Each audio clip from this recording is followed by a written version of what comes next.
Chapter 1, New Challenges, page 5. Reading without knowing every word. Overpopulation fuels megacities, for better or worse. In October of 2011, the world population hit an estimated 7 billion for the first time in history. Not only are more babies being born, but people in the 21st century are healthier and they are living longer than ever before. Will we have the resources, food, water, energy, to sustain this ever-growing population? Where are all of these people going to live? The urban explosion. Well, not in the countryside. The speed of urbanization, the rate at which the rural population of the world is moving to larger cities, is amazing. In 1950, only 1 in 3 people lived in urban areas, while the rest lived on farms or in towns and small communities. At the same time, only 2 cities in the world, Tokyo and New York City, were considered megacities, cities with a population of over 10 million.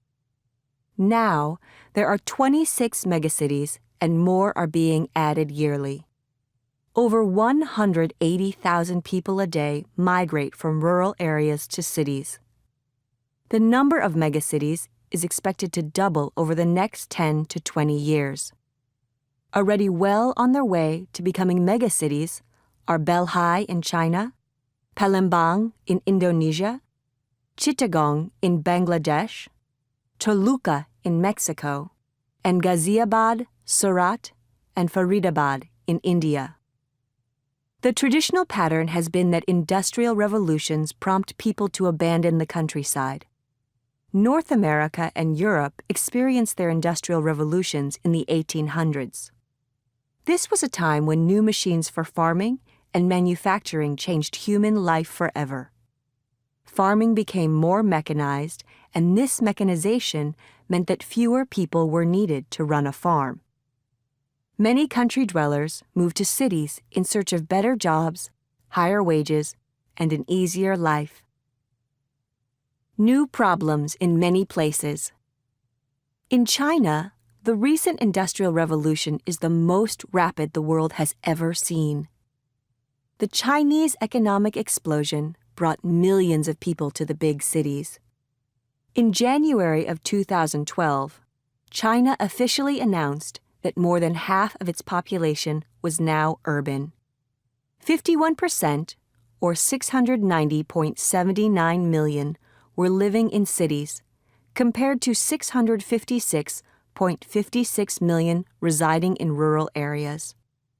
Chengdu, for instance, a smaller city that previously had been almost unknown except for its panda bears and tea houses, is now a thriving industrial and business center of 14 million inhabitants and moving rapidly toward the 20 million mark. Rapid urbanization creates problems related to housing, education, jobs, clean water supply, sewage treatment, and crime. Infrastructure, such as roads, railroads, trains, and metros, needs to be built or enlarged to move the ever-increasing population from place to place.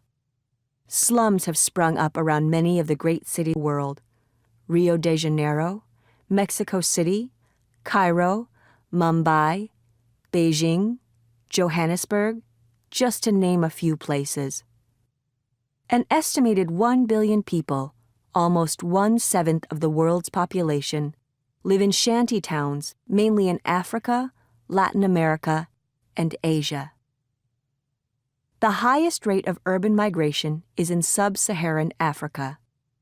Due to armed conflicts among different groups, failing crops, droughts, and floods, people are fleeing to cities at twice the rate of other countries. Because they are not economically sound, these cities are unable to incorporate the huge populations moving into them. Richard Coolidge, editor of the United Nations Population Fund report released in October 2011, noted that many countries in sub-Saharan Africa have high birth rates but low economic growth rates. The population is growing faster than the government's ability to meet the need for services, education, and health. Economic growth isn't keeping up with population growth, said Coolidge. The result is that the countries are rapidly becoming poorer. Looking to the future. Is there any hope for the future? Experts in many fields are working on the problems of overpopulation and overcrowded cities. The two problems are closely tied. Education of women and access to birth control can lead to fewer and healthier children.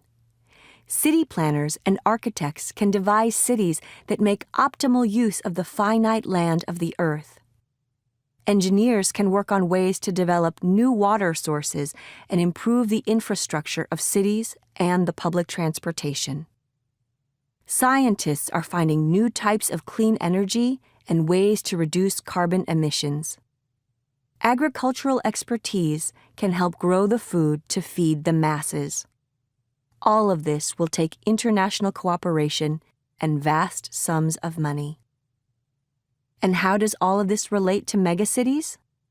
Joel Cohen, a professor of population studies at Columbia University in New York, suggests that well-designed smaller cities of about 1 million could provide a better future for urban life.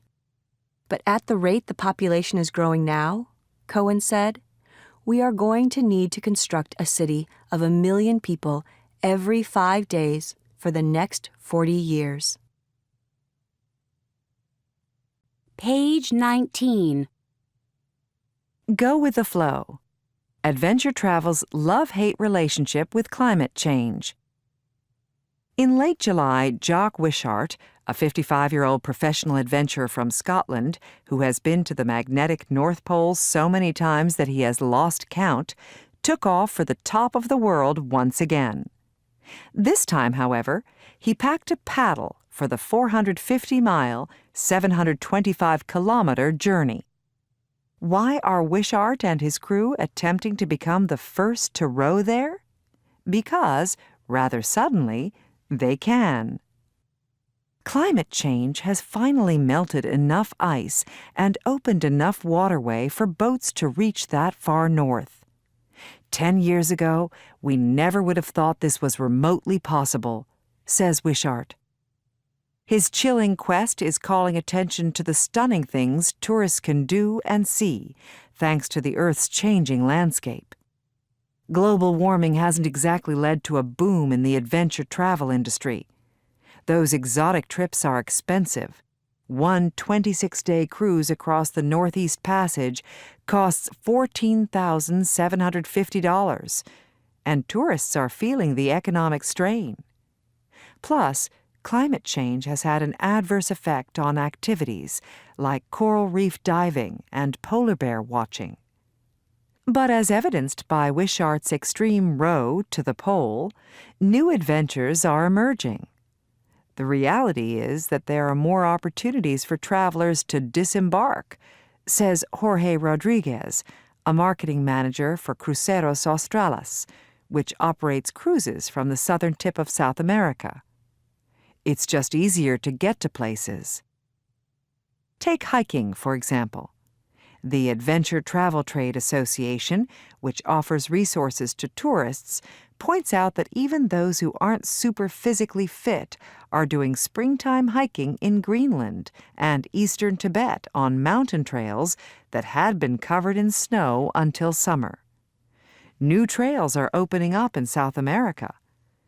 Due to the rapid glacial recession in the Andes of southern Peru, we are now doing treks over 17,000 feet, 5,000-meter passes on routes which until 5 years ago were snowfield, says Peter Robertson, president of Andean Treks, an operator based in Watertown, Massachusetts. Climate change is also making it easier to see wildlife in some regions. At Glacier National Park in Montana, mountain guide Lori Barnard reports more frequent bighorn sheep sightings, With milder conditions, she suspects, the sheep can roam at higher elevations. Whale and dolphin gazing trips are becoming more popular in Ireland and South Africa, places where scientists think warmer waters could be increasing sightings. And in Antarctica, a massive wall that for years had been an obstacle to whale watchers receded in 2010 to reveal a shallow channel full of feeding humpbacks. With the wall gone, says Troy Glennon, founder of Go South Adventures, his group's inflatable boats got within 10 yards, 9 meters of the whales. They were so close to us, it was ridiculous, he says. Everyone's heart was swelling. But he and other adventure operators get a bit defensive when discussing climate change's impact on their business. They want you to know, often before you even bring it up, that they're in no way rooting for global warming. We have a love-hate relationship with climate change, says Glennon. It gives you access to places unseen and places unforeseen. But the loss of biodiversity, the loss of species, therein lies the hate. Yes, there's a lot to loathe about climate change. But if Wishart wants to promote a product after rowing to the pole, it's okay to cheer a little. He and many other adventurers are adapting to a changing world. Chapter 2, Teamwork and Competition, page 35. Beckham, an autobiography. I took a knock or two during my first year in Madrid. With the standards set by the club, you could never say you were in a comfort zone at Manchester United. But for 15 years, Old Trafford Stadium had been home for me, as a soccer player at least. I knew how things worked and understood exactly what was expected of me. Now I'd been whisked off to a new club in a new country and didn't really have a clue what was coming next. I was bracing myself for the challenge. Unfamiliar surroundings, a different language, and another way of life. Soccer's soccer wherever you're playing it, of course, but I was pretty sure that training at Real would be very different to what I'd grown used to back home. How much of what I'd learnt so far as a player and as a person was going to be of any use to me here? It didn't help matters that I'd had some of the Spanish paper talk translated for me. Although I got the feeling that in England people wanted me to do well, some of the pundits here were saying that Florentino Perez had just signed me to help the club shift replica shirts. I'm confident in my own ability, but that summer morning at the training ground, there was a little twist in the pit of my stomach. It felt as though I'd arrived in Madrid with something to prove. For a start, I had the prospect of lining up alongside the Galacticos. I was still pretty nervous when the balls came out and we got down to training. Was it because of what other people might have been saying, or was it me feeling a bit unsure of myself? We had a friendly against Valencia at the Mestalla Stadium that didn't go well for me or the team. Then we were away to Real Mallorca Stadium and just never found a shape or pattern. Worse for me, Carlos took me off 10 minutes into the second half. The next day, I didn't need to understand the articles to get the drift of the headlines. Basically, people were saying, "Is that it? If it is, what's he doing in Spain?" Everything that had gone wrong in Mallorca seemed to come right at the Bernabeu Stadium. Almost from kick-off, you could tell it was going to be our night. Raul and Ronaldo both scored, and then about a quarter of an hour from the end, Ronaldo got away down the left wing. I was on my way forward, but I was thinking, he'll not cross it here. He's bound to cut in and go for goal. He swung it over, though, and I could tell it was going to miss out Guti at the near post. As I jumped, I could see the goalkeeper coming to challenge and just concentrated on keeping my eyes open. It was a fantastic cross. I was in the right place for the ball to hit me on the head and go in without me having to direct it at all. I could hardly believe it was happening. My first game at the Bernabeu, and I've just scored my first goal for Real Madrid. The other players all rushed over towards me. Roberto Carlos hugged me and lifted me off the ground. I think the rest of the team understood what the moment meant to me. The Real crowd had been great with me all night, never mind what doubts I'd had beforehand. My first touch of the game, I chested the ball off to someone in midfield, A simple touch to a teammate, and the fans were all up on their feet, clapping and cheering. I've been so unhappy during my last few months at Old Trafford. Now, in those few seconds, as I celebrated with a new set of teammates who'd already done everything they could to make me feel at home, I knew for sure that by moving to Madrid, I'd done the right thing. Page 43. Outward Bound. Call Kim Sang-soo a man of the people. On a chilly night in the mountains south of Seoul, Kim, CEO of LG Electronics Incorporated, holds a paper cup filled with soju, a clear, sweet Korean drink with a vicious bite. Surrounding him are a dozen of the 300 LG suppliers' managers whom Kim has spent the day lecturing and rallying.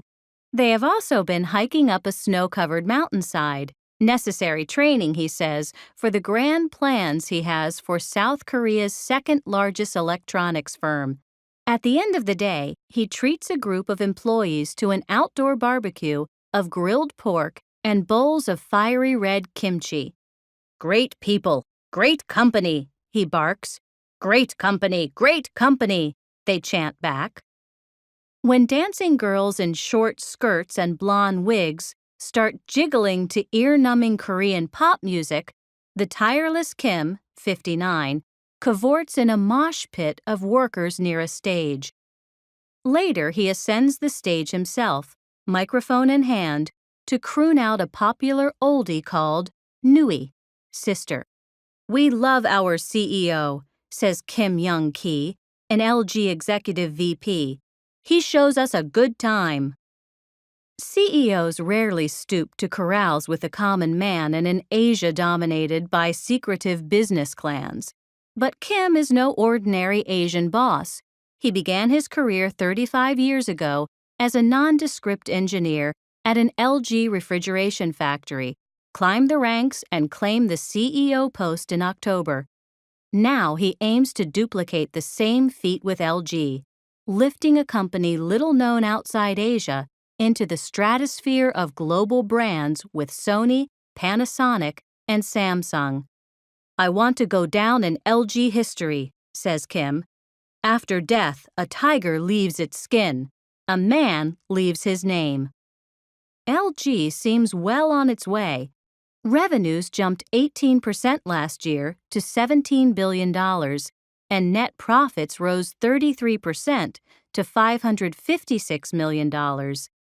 Last year, LG was the world's largest seller of mobile phones operating on the CDMA standard, which allows more people to use a network at the same time. It makes dazzling flat-screen TVs and other leading-edge gadgets. LG faces plenty of competition. Its biggest rival at home and abroad, Samsung Electronics, whose revenues of $36.4 billion are 2 times as large as LG's, has already hit the U.S. and scored big successes. Samsung is also ahead of LG in developing a truly global brand. In this new digital world, LG has a distinct advantage in its ultra-wired South Korean home base. The demanding Korean market, where an amazing 84% of households using the internet have high-speed access, propels LG to develop more advanced products and provides a testing ground for new technologies. LG has outpaced Nokia and Motorola in cramming the hottest new features into its mobile phones. Its latest model, the SC8000, combines a PDA, an MP3 player, a digital camera, and a camcorder. It may seem odd that LG has turned over its top job to a farm boy from a tiny village, eastern South Korea. Kim Sang-soo spent his childhood knee-deep in the family's rice paddies. He admits to being more comfortable visiting factory floors than in his spacious office overlooking Seoul's Han River. It would be wrong, though, to underestimate Kim, who has become near legend in Seoul for the turnaround he engineered at LG's appliance business. When he took over in 1996, LG was making washing machines and refrigerators for low-cost Chinese companies. Kim sliced costs by moving production of low-end products to China. He proved there is room for innovation, introducing, for example, appliances like air conditioners that can be controlled from the internet. The result? Sales reached $4.7 billion last year, more than twice the number when Kim took control. Kim is infusing LG's other businesses with the same vigor. Called a commander in the field by executives, he storms about LG's factories and offices, poring over details, issuing commands, and spurring on the staff by giving them what he terms stretch goals. Awake at 5:30 each morning for a brisk walk, he openly prefers morning people and holds 7 a.m. breakfast meetings with top executives. "I don't like the expression nice," Kim says. "I don't want LG to be perceived as nice. None of the great companies in the world are nice." Chapter 3. Gender and Relationships. Page 59. Being beautiful or handsome is easier than you think. How to be attractive and improve your appearance. When I was young, I often obsessed about what I looked like. Perhaps this happens to everyone more or less. It is common to be a bit dissatisfied with parts of our body, our appearance, and our level of attractiveness. This dissatisfaction and concern especially comes out when we think about dating and becoming passionate with a partner. As I studied attraction further, however, I came to understand that physical appearance was not the only aspect of ourselves that was attractive. Our personalities can influence how others see us.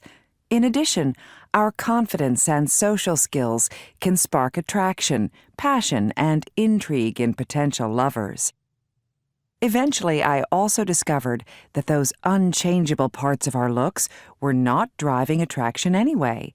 Contrary to popular belief, a symmetrical nose, the perfectly proportionate figure, or a classic face are not nearly as important as the aspects of yourself that are easy to change. The little things under your control are the most attractive characteristics of all. Read on for the research. Research on physical appearance and attractiveness.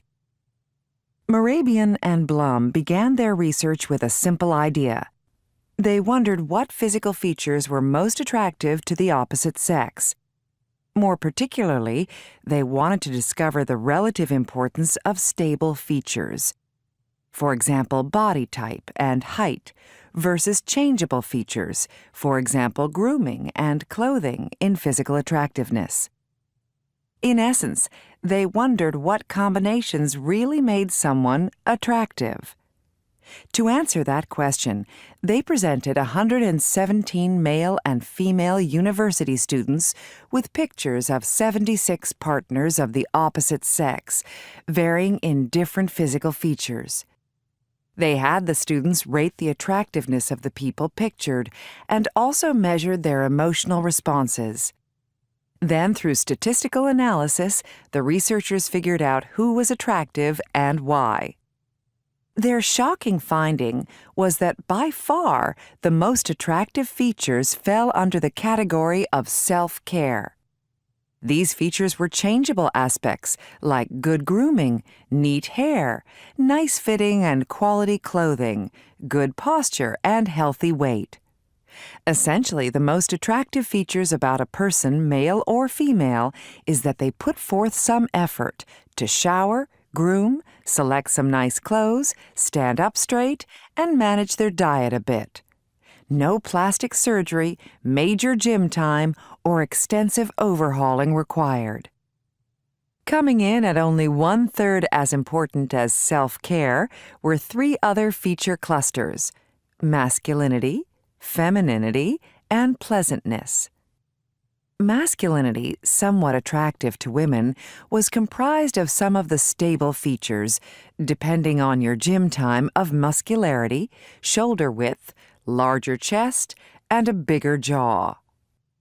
Femininity, somewhat attractive to men, contained more changeable features of wearing makeup, longer hair, and greater femininity in posture, body language, etc. Finally, pleasantness, somewhat attractive to both men and women, was all about being happy, positive, and friendly in attitude. Overall, the vast majority of features important to attractiveness are relatively easy to change. Just grooming, standing up straight, getting a decent wardrobe, and staying relatively healthy makes you attractive. Beyond that, being positive, pleasant, and friendly makes you truly alluring. Finally, if guys want to spend a bit of time in the gym, or if women want to grow their hair and put on some makeup, then they can have the whole package. Again, no implants, Botox, nose jobs, or facelifts required. What this means for your love life. Being attractive is easier than you think. Just keep up with as many of these changeable features as you can. 1. Grooming. By far the most important feature. Take some time to care for yourself. Shower, style your hair, and shave or trim where you need to. Be clean, neat, and smell good too. Grooming alone can make or break your attractiveness, and all it takes is a bit of time, effort, and a toothbrush. 2. Clothing. Also important and a relatively easy fix is your style. The research says that 3 aspects of clothing are required to be attractive: neat, well-fitting, and more formal. Put plainly, your clothes need to be clean, pressed, and well-maintained. They also need to fit you well and flatter your shape. Finally, they should be a little classy. Don't be chronically underdressed. Buy some dressier gear. Also, the color red is a good choice. 3. Posture. Practice standing up straight. Hold your head up. Put your shoulders back. Buy some sensible shoes, a good desk chair, or a corset if you need to. Good posture is sexy.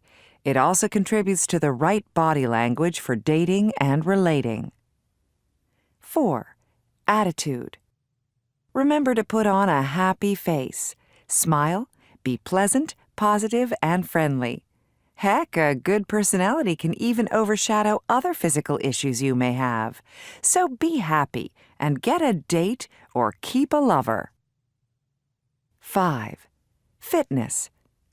Granted, this isn't as easily changeable as the others, but the research is not talking about the perfect butt or washboard abs anyway. Essentially, we're shooting for relatively healthy. For example, not super obese, no severely protruding stomach, etc. So no need to obsess and go overboard, but do your best to eat well, move around a bit, and care for your health. Good grooming, the right clothes, and standing up straight can go a long way towards minimizing what diet and exercise don't do. 6. Gender. Generally, try to look masculine or feminine, depending on who you want to attract. To be more masculine, muscle up your shoulders and chest, or wear a nice padded sport coat. Grow a goatee, chin strap, or beard to hide a weak jaw. To be more feminine, learn to properly apply makeup, accentuating your eyes and lips. Also, grow your hair longer, or just get extensions. Page 66, Jane Eyre, extract from the classic English novel, Section 1. In about a month I hope to be a bridegroom, continued Mr. Rochester, and in the interim I shall look out for employment for you. Thank you, sir. I am sorry to give— Oh, no need to apologize. I consider that when a dependent does her duty as well as you have done yours, she has a claim upon her employer for assistance. I have already heard of a place that I think will suit. It is to undertake the education of the 5 daughters of Mrs. O'Gall of Bitternut Lodge, Connaught, Ireland. It is a long way off, sir. No matter. A girl of your sense will not object to the voyage or the distance. Not the voyage, but the distance. And then the sea is a barrier. From what, Jane? From England and from Thornfield and... Well?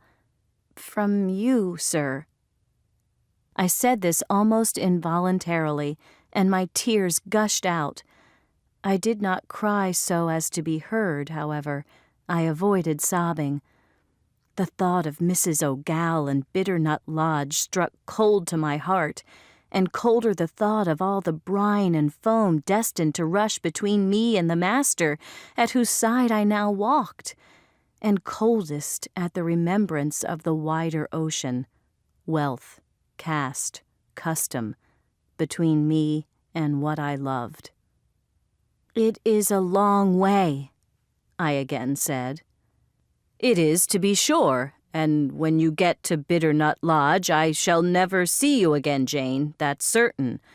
I never go over to Ireland. We have been good friends, Jane, have we not?" "Yes, sir." "And when friends are on the eve of separation, they like to spend the little time that remains to them close to each other.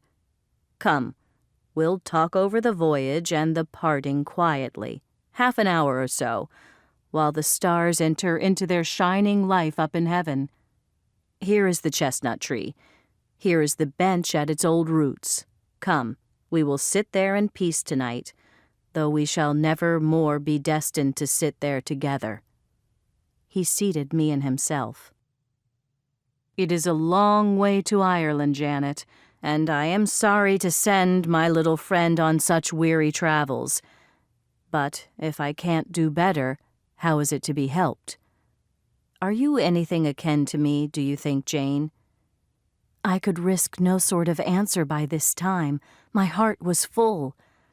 "Because," he said, "I sometimes have a queer feeling with regard to you, especially when you are near me, as now.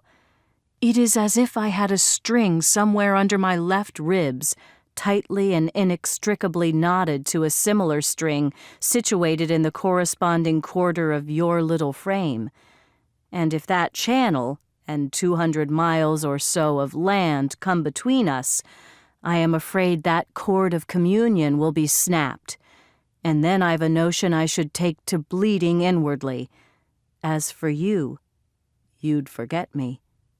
"That I never should, sir." "Jane, do you hear that nightingale singing in the wood? Listen." In listening, I sobbed convulsively, for I was shaken from head to foot with acute distress. When I did speak, only to express an impetuous wish that I had never been born nor come to Thornfield. "Because you are sorry to leave it?" The vehemence of emotion, stirred by grief and love within me, was asserting a right to predominate, to overcome, to live, rise at last, yes, and to speak. "I grieve to leave Thornfield. I love Thornfield. I love it, because I have lived in it a full and delightful life. I have not been trampled on. I have not been buried with inferior minds. I have talked face to face with what I reverence, with what I delight in, with an original, a vigorous, and expanded mind. I have known you, Mr. Rochester, and it strikes me with terror and anguish to feel I absolutely must be torn from you forever. I see the necessity of departure, and it is like looking on the necessity of death." "Where do you see the necessity?" he asked suddenly. "Where? You, sir, have placed it before me." "In what shape?" "In the shape of Miss Ingram, a noble and beautiful woman, your bride." "My bride? What bride? I have no bride." "But you will have." "Yes, I will. I will." He set his teeth. "Then I must go. You have said it yourself." "No, you must stay. I swear it, and the oath shall be kept." I tell you I must go, I retorted, roused to something like passion. Do you think I can stay to become nothing to you? Do you think I am an automaton? A machine without feelings? Do you think because I am poor, obscure, plain and little, I am soulless and heartless? You think wrong. I have as much a soul as you, and full as much heart. And if God had gifted me with some beauty and much wealth, I should have made it as hard for you to leave me as it is now for me to leave you. I am not talking to you now through the medium of custom, conventionalities, or even of mortal flesh. It is my spirit that addresses your spirit, just as if both had passed through the grave and we stood at God's feet equal, as we are. As we are, repeated Mr. Rochester. So, he added, enclosing me in his arms, gathering me to his breast, pressing his lips on my lips. So, Jane. Yes, so, sir, I rejoined, and yet not so, for you are a married man, or as good as a married man, and wed to one inferior to you, to one with whom you have no sympathy, whom I do not believe you truly love, for I have seen and heard you sneer at her. I would scorn such a union, therefore I am better than you. Let me go. Page 69, Section 2. The conversation continues. Where, Jane? To Ireland? Yes, to Ireland. I have spoken my mind and can go anywhere now. Jane, be still. Don't struggle so like a wild, frantic bird. I am no bird. I am a free human being with an independent will, which I now exert to leave you. Another effort set me at liberty, and I stood erect before him. And your will shall decide your destiny, he said. I offer you my hand, my heart, and a share of all my possessions. You play a farce, which I merely laugh at. I ask you to pass through life at my side, to be my second self and best earthly companion. For that fate you have already made your choice and must abide by it. Jane, be still a few moments. You are overexcited. I will be still too. A waft of wind came sweeping down the laurel walk and trembled through the boughs of the chestnut. I again wept.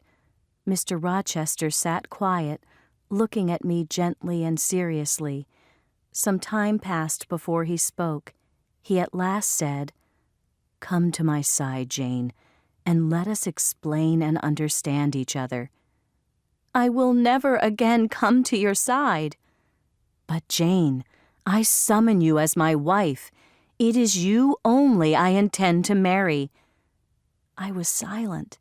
I thought he mocked me. Come, Jane. Your bride stands between us. He rose and with a stride reached me. My bride is here, he said, again drawing me to him, because my equal is here and my likeness. Jane, will you marry me? Still I did not answer, and still I writhed myself from his grasp, for I was still incredulous. Do you doubt me, Jane? Entirely. You have no faith in me? Not a whit.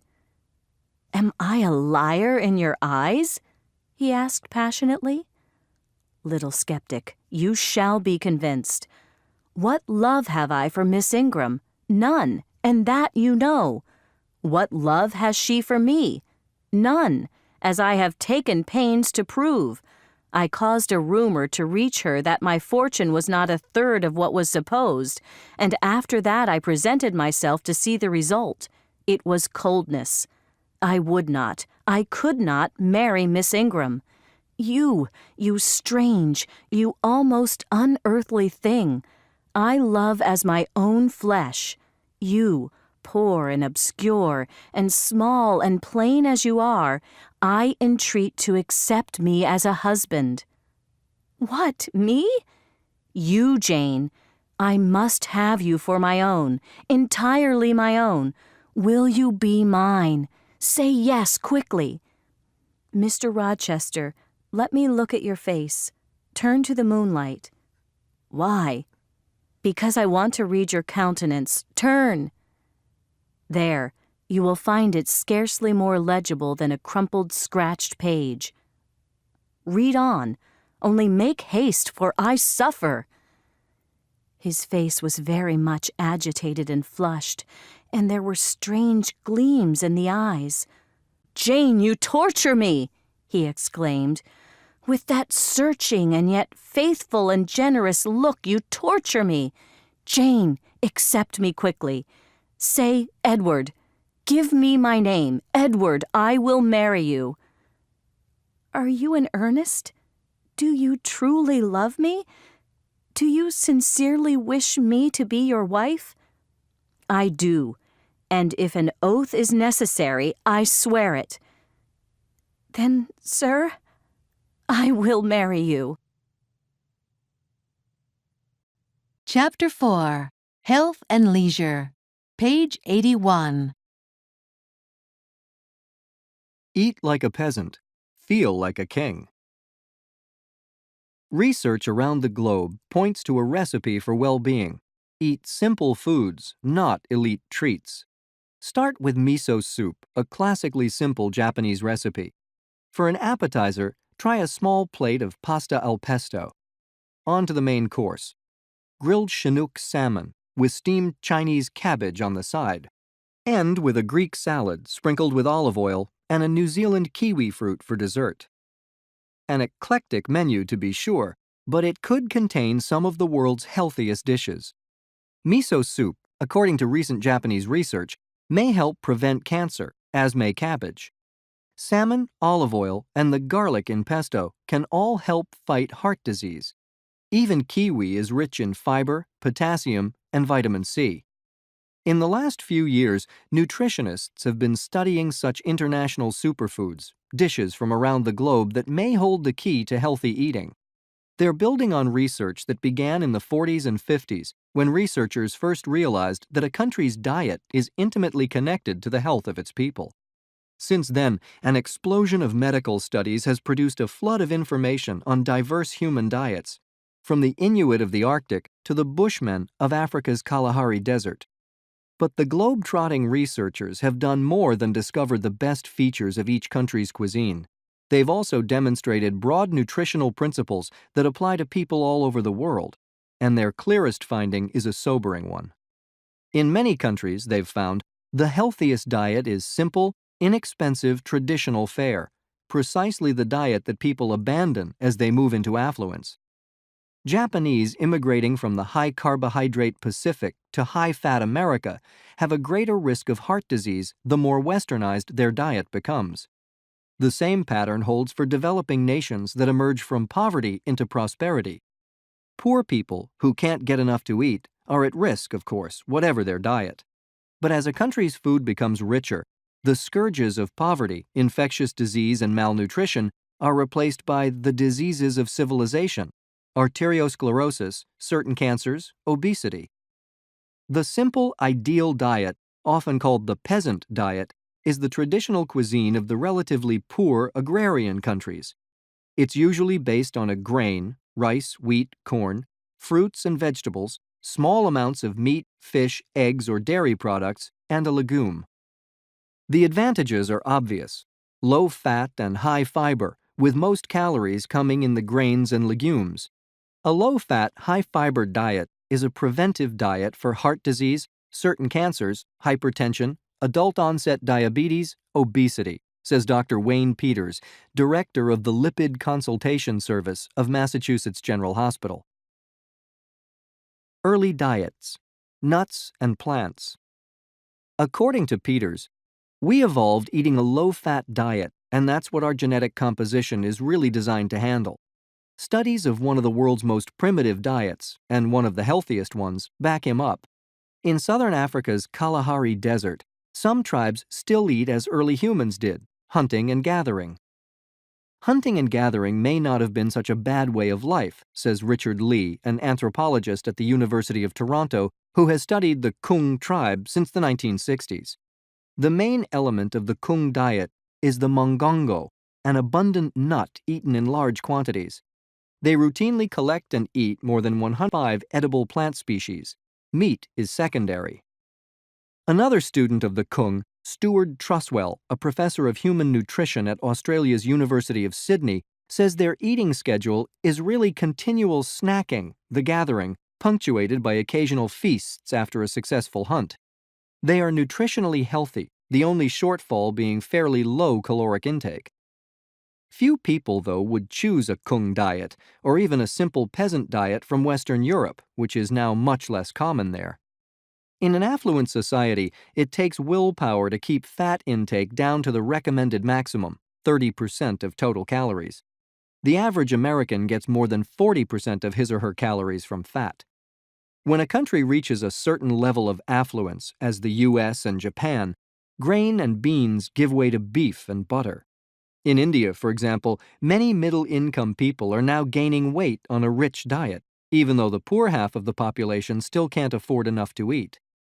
As the middle class has become more affluent, they've been able to indulge, and Indian doctors are reportedly seeing more obesity, hypertension, and heart disease. Very recently, though, Indians have gone for the diets and aerobic classes that are popular among the rest of the world's elite. If it's just too difficult to stay with a really low-fat peasant diet, the alternative is to rehabilitate high-calorie dishes. Cut down on overall fat intake and substitute, in the words of one researcher, nice fats for nasty fats. Americans have already been following this advice. In the past 20 years, the consumption of nasty saturated fats has declined, while we've taken in more of the polyunsaturated fats, such as corn and safflower oils, that can help lower blood cholesterol. This change may help explain the simultaneous 20 to 30% drop in heart disease in the U.S. Why Socrates loved olive oil. An even better strategy for changing our fat intake may come from studying diets in the Mediterranean, Spain, Greece, and southern Italy. With some regional variation, people in these cultures eat small amounts of meat and dairy products and get almost all of their fat in the form of olive oil, says physiologist Ansel Keys, professor emeritus at the University of Minnesota School of Public Health and leader in international dietary studies. Keys has noted that farmers sometimes quaff a wine glass of oil before leaving for the fields in the morning. Elsewhere in the Mediterranean, bread is dipped in olive oil. Salads are tossed with it. Everything's cooked in it. Though people in some of these countries eat nearly as much total fat as Americans, they are singularly healthy with very little heart disease. Now laboratory studies of olive oil help explain why. Unlike most other vegetable oils common in the West, olive oil consists mainly of monounsaturated fats. Recent research indicates that monounsaturates do a better job of preventing heart disease than the more widely touted polyunsaturates. As Americans become ever more concerned with healthy eating, we're likely to pay more and more attention to world cuisines. The polyglot among nations, we've started to seek out ethnic flavors from everywhere. Foreign ingredients from seaweed and bean curd to tortillas and salsa are now readily available in large supermarkets, and Mexican and Asian restaurants have become more widespread than any other eateries, except ice cream parlors, hamburger stands, and pizzerias, according to the National Restaurant Association. But the trick to finding healthy food, wherever it comes from, is to look carefully at each dish. No single cuisine is all good or all bad. Each has something to teach us. Page 93. Here come the tourists. Give me the t-shirt, the woman said to the tourist. The small village in the Amazon was almost filled with beggars. It was hard to believe that the community began its ecotourism project in 1992 in order to protect natural resources. The villagers had lost interest in the land and became enchanted by the things the tourists had. Their repeated requests annoyed tourists. Some locals were more skilled and playful in their requests, others upfront and demanding. "They have money and many things," said the woman asking for the t-shirt. "It's no problem for tourists."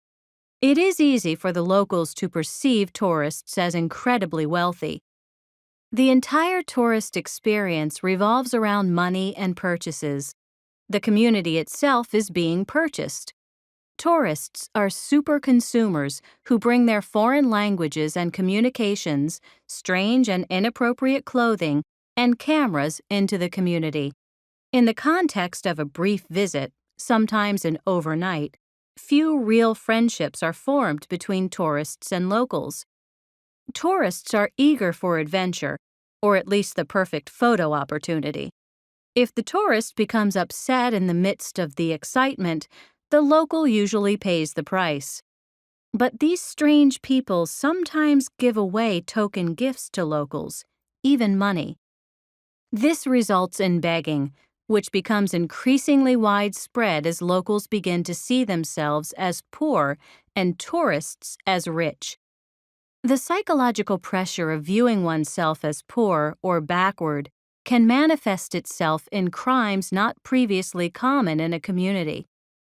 Indigenous people in the Andes demand compensation for having their photographs taken, saying it's intrusive. A woman in Otavalo, Ecuador, explained to me, "We see ourselves and our children on postcards and in books. We do not benefit from having our photos taken. A foreigner does. We demand part of the profits." In some indigenous communities, photography is taboo because it is believed to cause physical and spiritual harm to the person who is photographed. In India, young children have had limbs torn from their bodies to make them more pathetic and hence better beggars.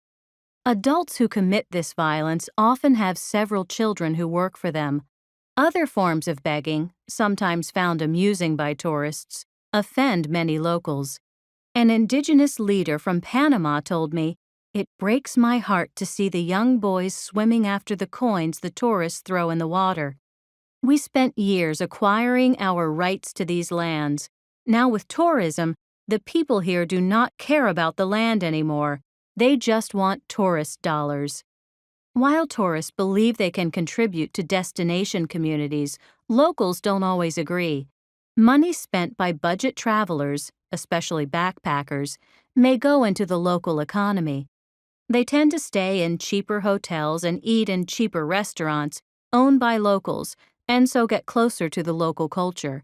These young vacationers like to distinguish themselves as travelers, not tourists. They live by budget travel guides and often flock to the same inexpensive areas of villages and cities. But in frontiers like Kathmandu, Goa, and Bangkok, where a backpacking subculture has existed since it became part of the hippie roots in the 1960s, travelers have a reputation for stinginess and rude, hard bargaining. In Indonesia, I met a British bicyclist who was cycling around the world. He was proud that he had spent virtually no money on his trip.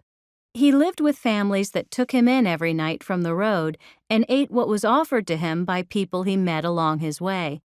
He had not worked in any of the places he had visited. He was extremely happy that he had just bargained a local merchant down from the equivalent of 10 cents to a penny for 4 pieces of bread. I thought it was rather odd that he was taking advantage of everyone he met and wouldn't even pay a fair price to a poor baker. Chapter 5. High-Tech, Low-Tech, page 108. How hybrid cars work. With so much emphasis being placed on the environment, hybrid cars have emerged as one of the leading ways that we as individuals can do our bit. In fact, hybrid cars have a lot more to offer than being more environmentally friendly and reducing our carbon footprint. The technology is now well developed and is recognized as being a serious advancement. How gasoline and electric cars work. To look at how hybrid cars work, we need to take a basic look at how gasoline and electric cars, respectively, are used to drive a car. In a gasoline-powered car, gasoline is supplied to the engine by the fuel tank. This is then ignited and used to power the transmission, which then turns the wheels, giving the car motion. This is a very basic and simplistic explanation, but it covers the essential steps in a car's drivetrain method, how the transmission connects to the car's driving wheels when using a gasoline engine. An electric engine uses batteries to provide power to the engine. The power is again sent to the transmission, which drives the vehicle. An electric car produces no emissions because there is no combustion involved in the driving of the vehicle. However, electrical batteries have a comparatively low capacity and need regular recharging. They also produce less power than a combustion engine and provide a vehicle with less performance than a strictly gasoline-powered engine. Electric batteries and car engines. Electric engines tend to use the motion of the car to help recharge their batteries, in the same way that a gasoline car battery is recharged. The standard car battery, though, is only required to recharge a small portion of the components in a gasoline car and is not required to drive the vehicle. This means a smaller battery can be used, and the regular driving of the vehicle ensures that the battery remains charged and serviceable. How hybrid cars work to combine power sources. A hybrid car combines electric motors and a gasoline engine to give greater performance and longer traveling distances than an electric car. At the same time, it utilizes the electric batteries to greatly reduce emissions and improve fuel consumption. The end result is a vehicle that is better for the environment, but still offers a viable means of transport for the owner. Methods of combining gas and electric. Combining an electric motor and a gasoline engine is not as easy as putting them both under the hood and letting them do their own thing, because they each require very different components to drive the transmission. Engineers and hybrid car manufacturers have developed a number of methods to get around this problem. The parallel hybrid offers the transmission power from both sources simultaneously. The transmission is connected directly to the gasoline engine and also to the electric motor, so that when the car is driven, it draws propulsion power from both these sources of energy. The series hybrid works very differently. The fuel tank is connected directly to a combustion engine, where the gasoline is used to create combustion power. This power is not fed directly to the transmission, as in a standard gasoline car. Instead, the engine is used to power a dual-purpose generator. The electrical power created by this generator can then be used to either recharge the batteries or to drive the transmission and provide the car with the propulsion power it needs. The advantages of a hybrid engine. One of the biggest advantages in creating a hybrid car is that the gasoline combustion engine can be considerably smaller than the one in a standard gasoline car. This can mean fewer cylinders, lighter parts, and a more efficient engine load. This means that the car will use substantially less gasoline while being driven under normal circumstances, offering better fuel consumption and less damaging emissions pumped into the atmosphere. How hybrid cars work to use different energy sources. Generally, a hybrid car uses the gasoline engine for constant and ideal driving conditions, such as steady and constant speeds. Because it is much smaller, this already means a reduction in emissions while providing a more than adequate amount of power necessary to drive the car under these conditions. The electric motor will usually come into play when the car is put under extra pressure and requires a little extra assistance. Driving uphill, accelerating, and driving in difficult conditions will normally mean that the electric motor will give an additional push and ensure that the hybrid car has ample power to perform any task. Hybrid car technology. Hybrid cars have advanced considerably in a relatively short space of time, and new techniques and processes are being evolved to further reduce both gas consumption and harmful emissions. Modern hybrid cars work in such a way that it is possible to greatly reduce your fuel consumption without having a detrimental effect on the performance or range of the car. Page 117. Leapfrogging the technology gap. In Robib, Cambodia, villagers are getting medical advice from the world's best doctors. School children are seeing their country's most famous landmarks for the first time, and the village economy is taking off, fueled by the sale of its handmade silk scarves on the global market. All these benefits are coming via motorcycle, internet-enabled motorcycles. A wireless network links computers in the village to computer chips on each of the 5 motorcycles. Each vehicle has a transmitter that allows it to upload and download email and data as it passes by village computers. At the end of the day, the bikes return to a hub where they upload the information received. The next morning, they download email and data from the hub and take it out to the villages for transmission.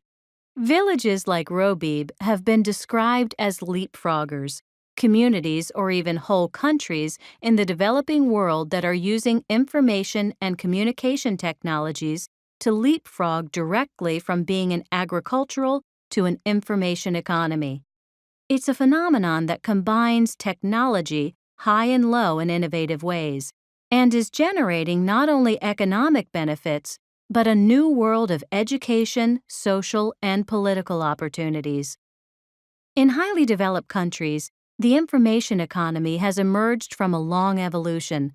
Farm economies made room for craftsmen and artisans, who gave way to industrial production, and manufacturing has yielded to the rise of an information and service-based economy. Economists and development experts wonder whether the developing world can or should follow the same path. Widespread industrial development would still leave much of Africa, Asia, or Latin America a generation behind Europe and North America. Of greater concern is the potential environmental impact of widespread industrialization. Large-scale factory production in the developing world could greatly increase global energy consumption and pollution levels, particularly if factories use cheaper and dirtier production methods. Information and communication technologies provide an alternative to this environmental and economic nightmare. The hardware, software, and networks that have propelled developed economies out of the industrial era and into the information age are now promising to take the developing world directly from agrarian to post-industrial development. The same satellite networks that link remote villages to urban markets can bring classroom education to communities too small or poor to support secondary schools. The cell phone systems that power community businesses can connect patients or doctors or disparate family members.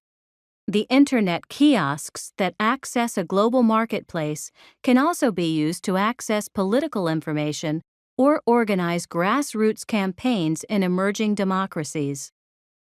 Societies that place a high value on education, like Vietnam, are at an advantage because a highly educated population is ready for work in a knowledge-based economy. Bangalore, India, is the best-case scenario. Recognized as the Silicon Valley of the developing world, Bangalore has parlayed India's wealth of well-educated, tech-savvy, English-speaking programmers into a massive hive of interlocking programming shops, call centers, and tech companies. While Bangalore's technological, education, and linguistic advantages have given it a head start on leapfrogging, regions that lack those advantages stand to gain even more from the creative use of technology.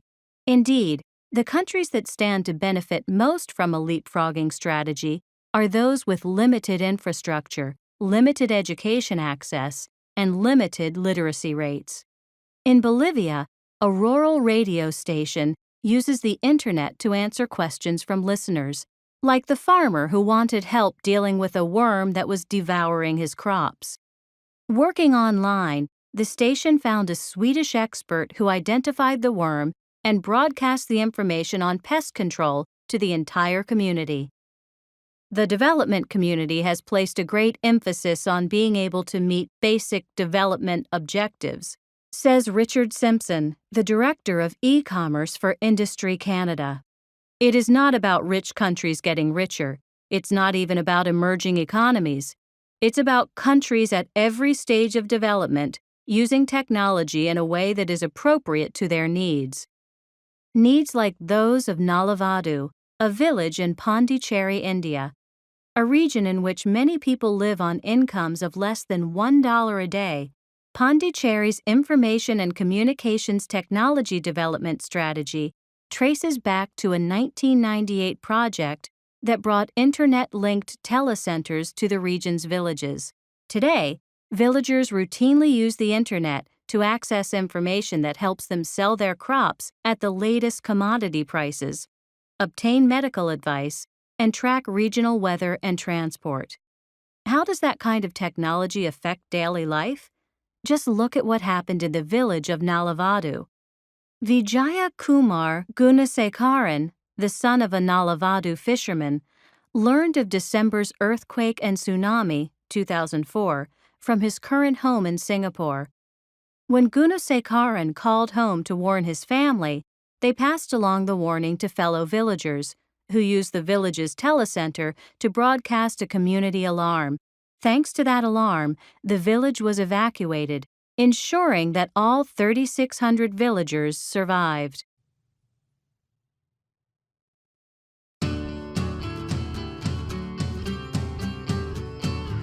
End of CD 1.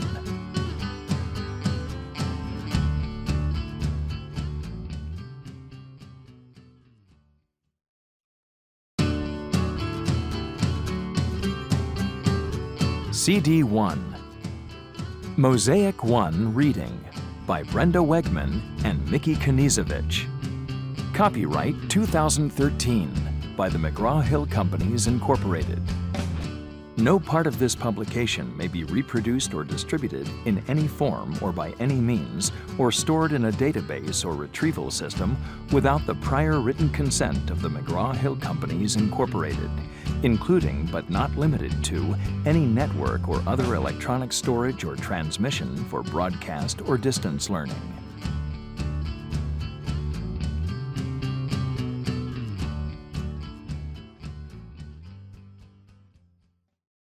Chapter 6.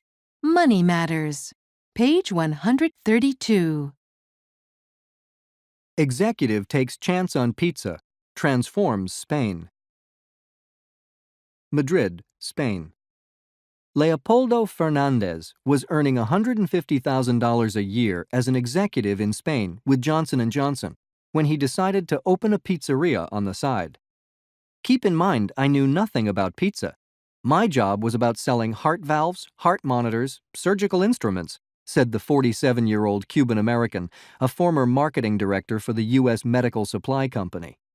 6 years later, Fernandez is the president of Telepizza, a multinational company with projected sales of $120 million this year. By year's end, the Madrid-based pizza businessman's name will adorn more than 200 outlets in 10 countries.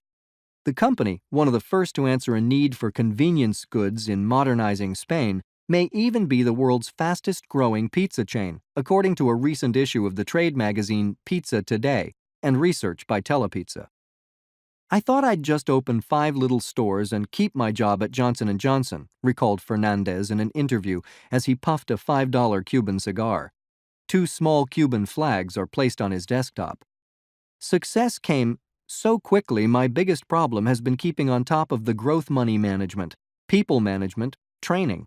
Most new businesses grow at 10 to 20% yearly.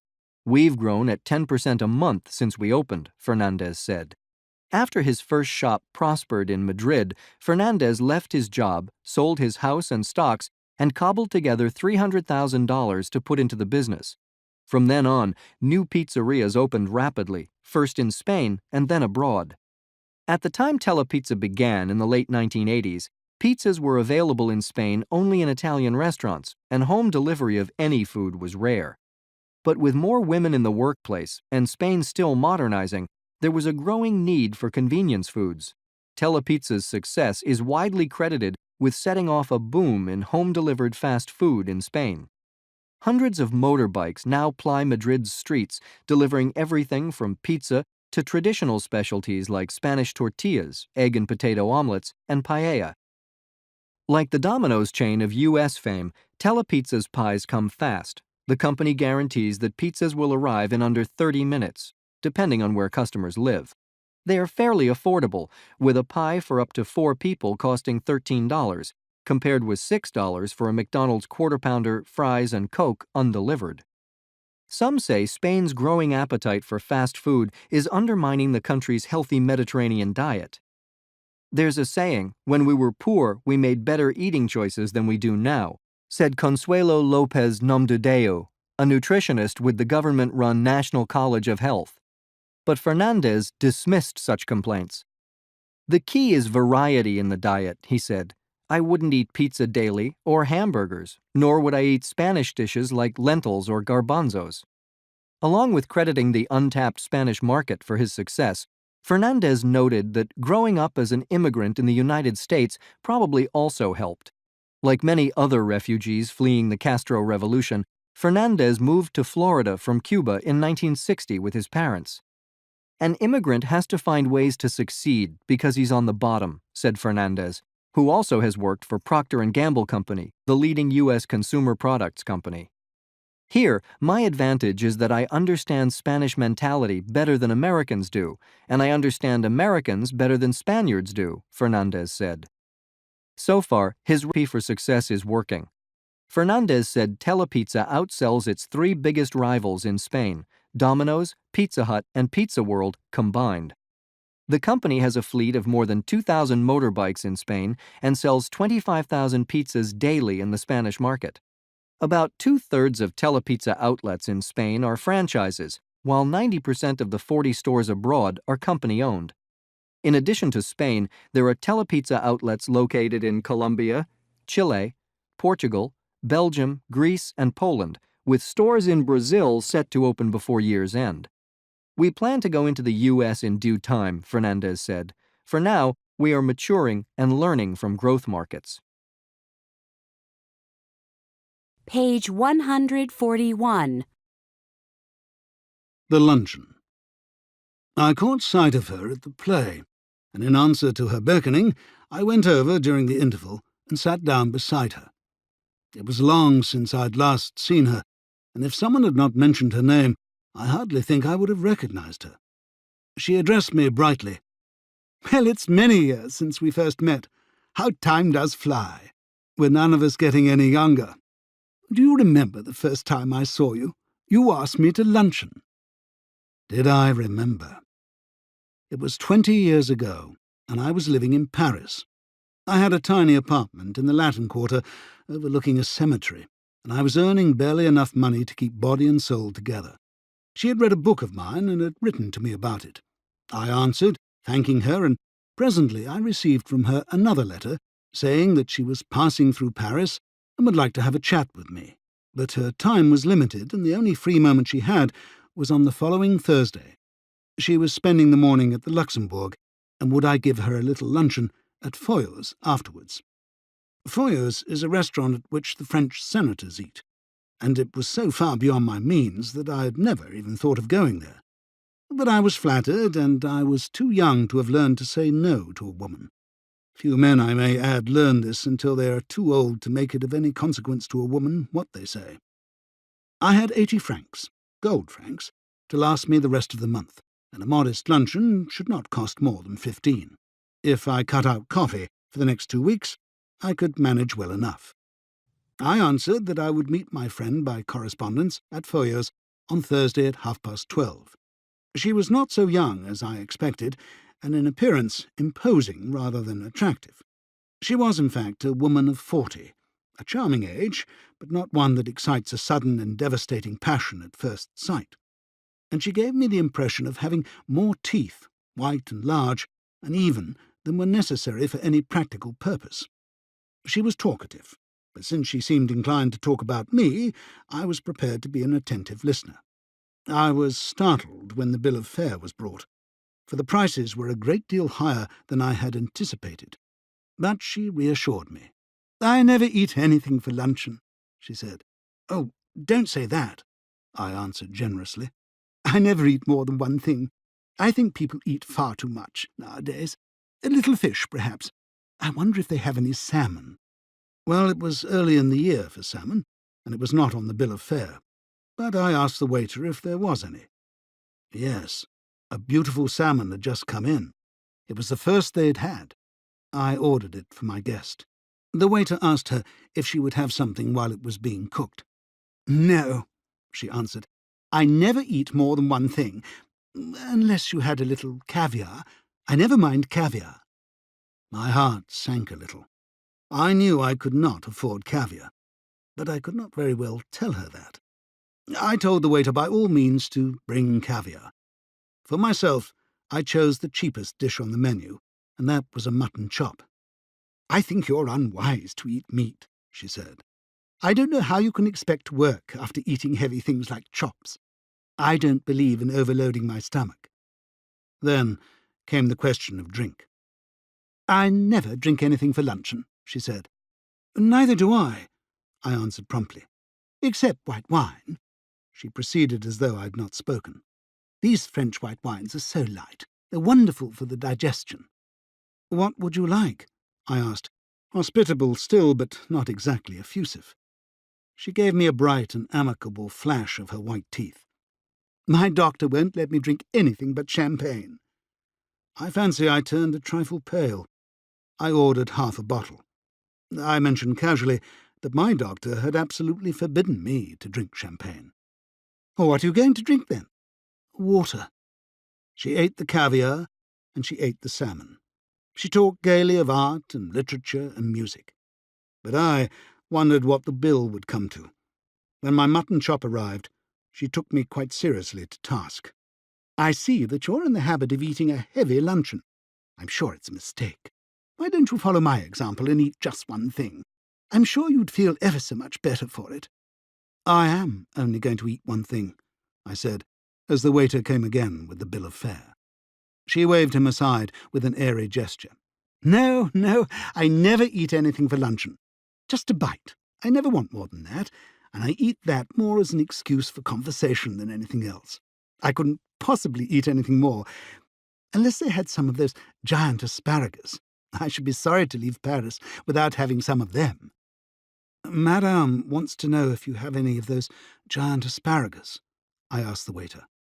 I tried with all my might to will him to say no.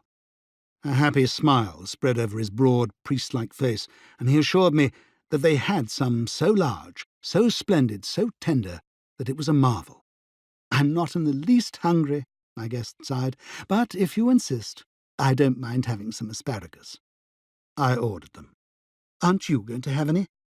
"No, I never eat asparagus."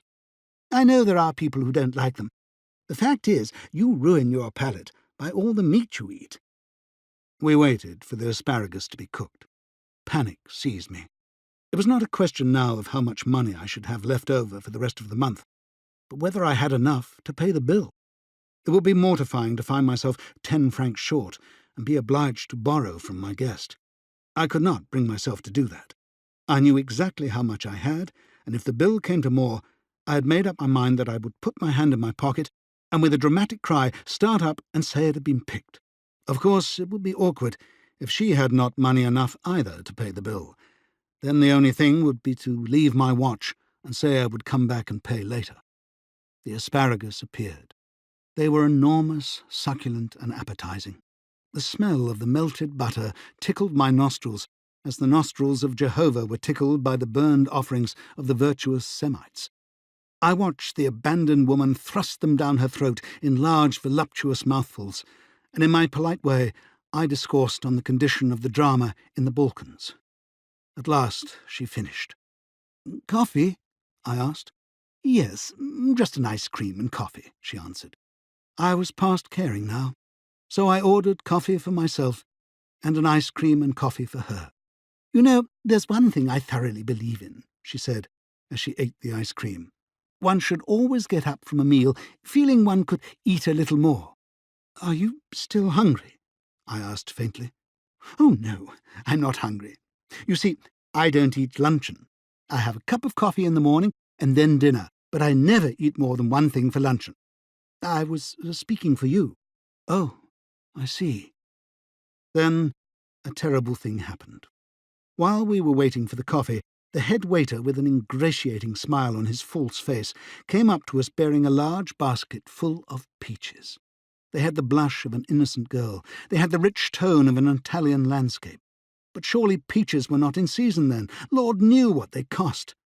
I knew too, a little later, for my guest, going on with her conversation, absent-mindedly took one. You see, you've filled your stomach with a lot of meat, my one miserable little chop, and you can't eat any more. But I've just had a snack, and I shall enjoy a peach. The bill came, and when I paid it, I found that I had only enough for a quite inadequate tip. Her eyes rested for an instant on the 3 francs I left for the waiter. I knew that she thought me mean. But when I walked out of the restaurant, I had the whole month before me, and not a penny in my pocket. "Follow my example," she said, as we shook hands, "and never eat more than one thing for luncheon." "I'll do better than that," I retorted. "I'll eat nothing for dinner tonight." "Humorist," she cried gaily, jumping into a cab. "You're quite a humorist." But I have had my revenge at last. I do not believe that I'm a vindictive man, but when the immortal gods take a hand in the matter, it is pardonable to observe the result with complacency. Today, she weighs 21 stone. Chapter 7. Remarkable Individuals. Page 156. Confucius, 551 BCE to 479 BCE. No other philosopher in the world has had more enduring influence than Confucius. For over 2,000 years, his concept of government and his ideas about personal conduct and morality permeated Chinese life and culture. Even today, his thoughts remain influential. There was little in his childhood background that predicted the remarkable prestige that Confucius eventually achieved. He was born in a small principality in northeastern China, was reared in poverty, and had no formal education. Through diligent study, however, he educated himself and became a learned man. For a while, he held a minor government post, but he soon resigned that position and spent most of his life as a teacher. Eventually, his most important teachings were gathered together into a book, the Analects, which was compiled by his disciples.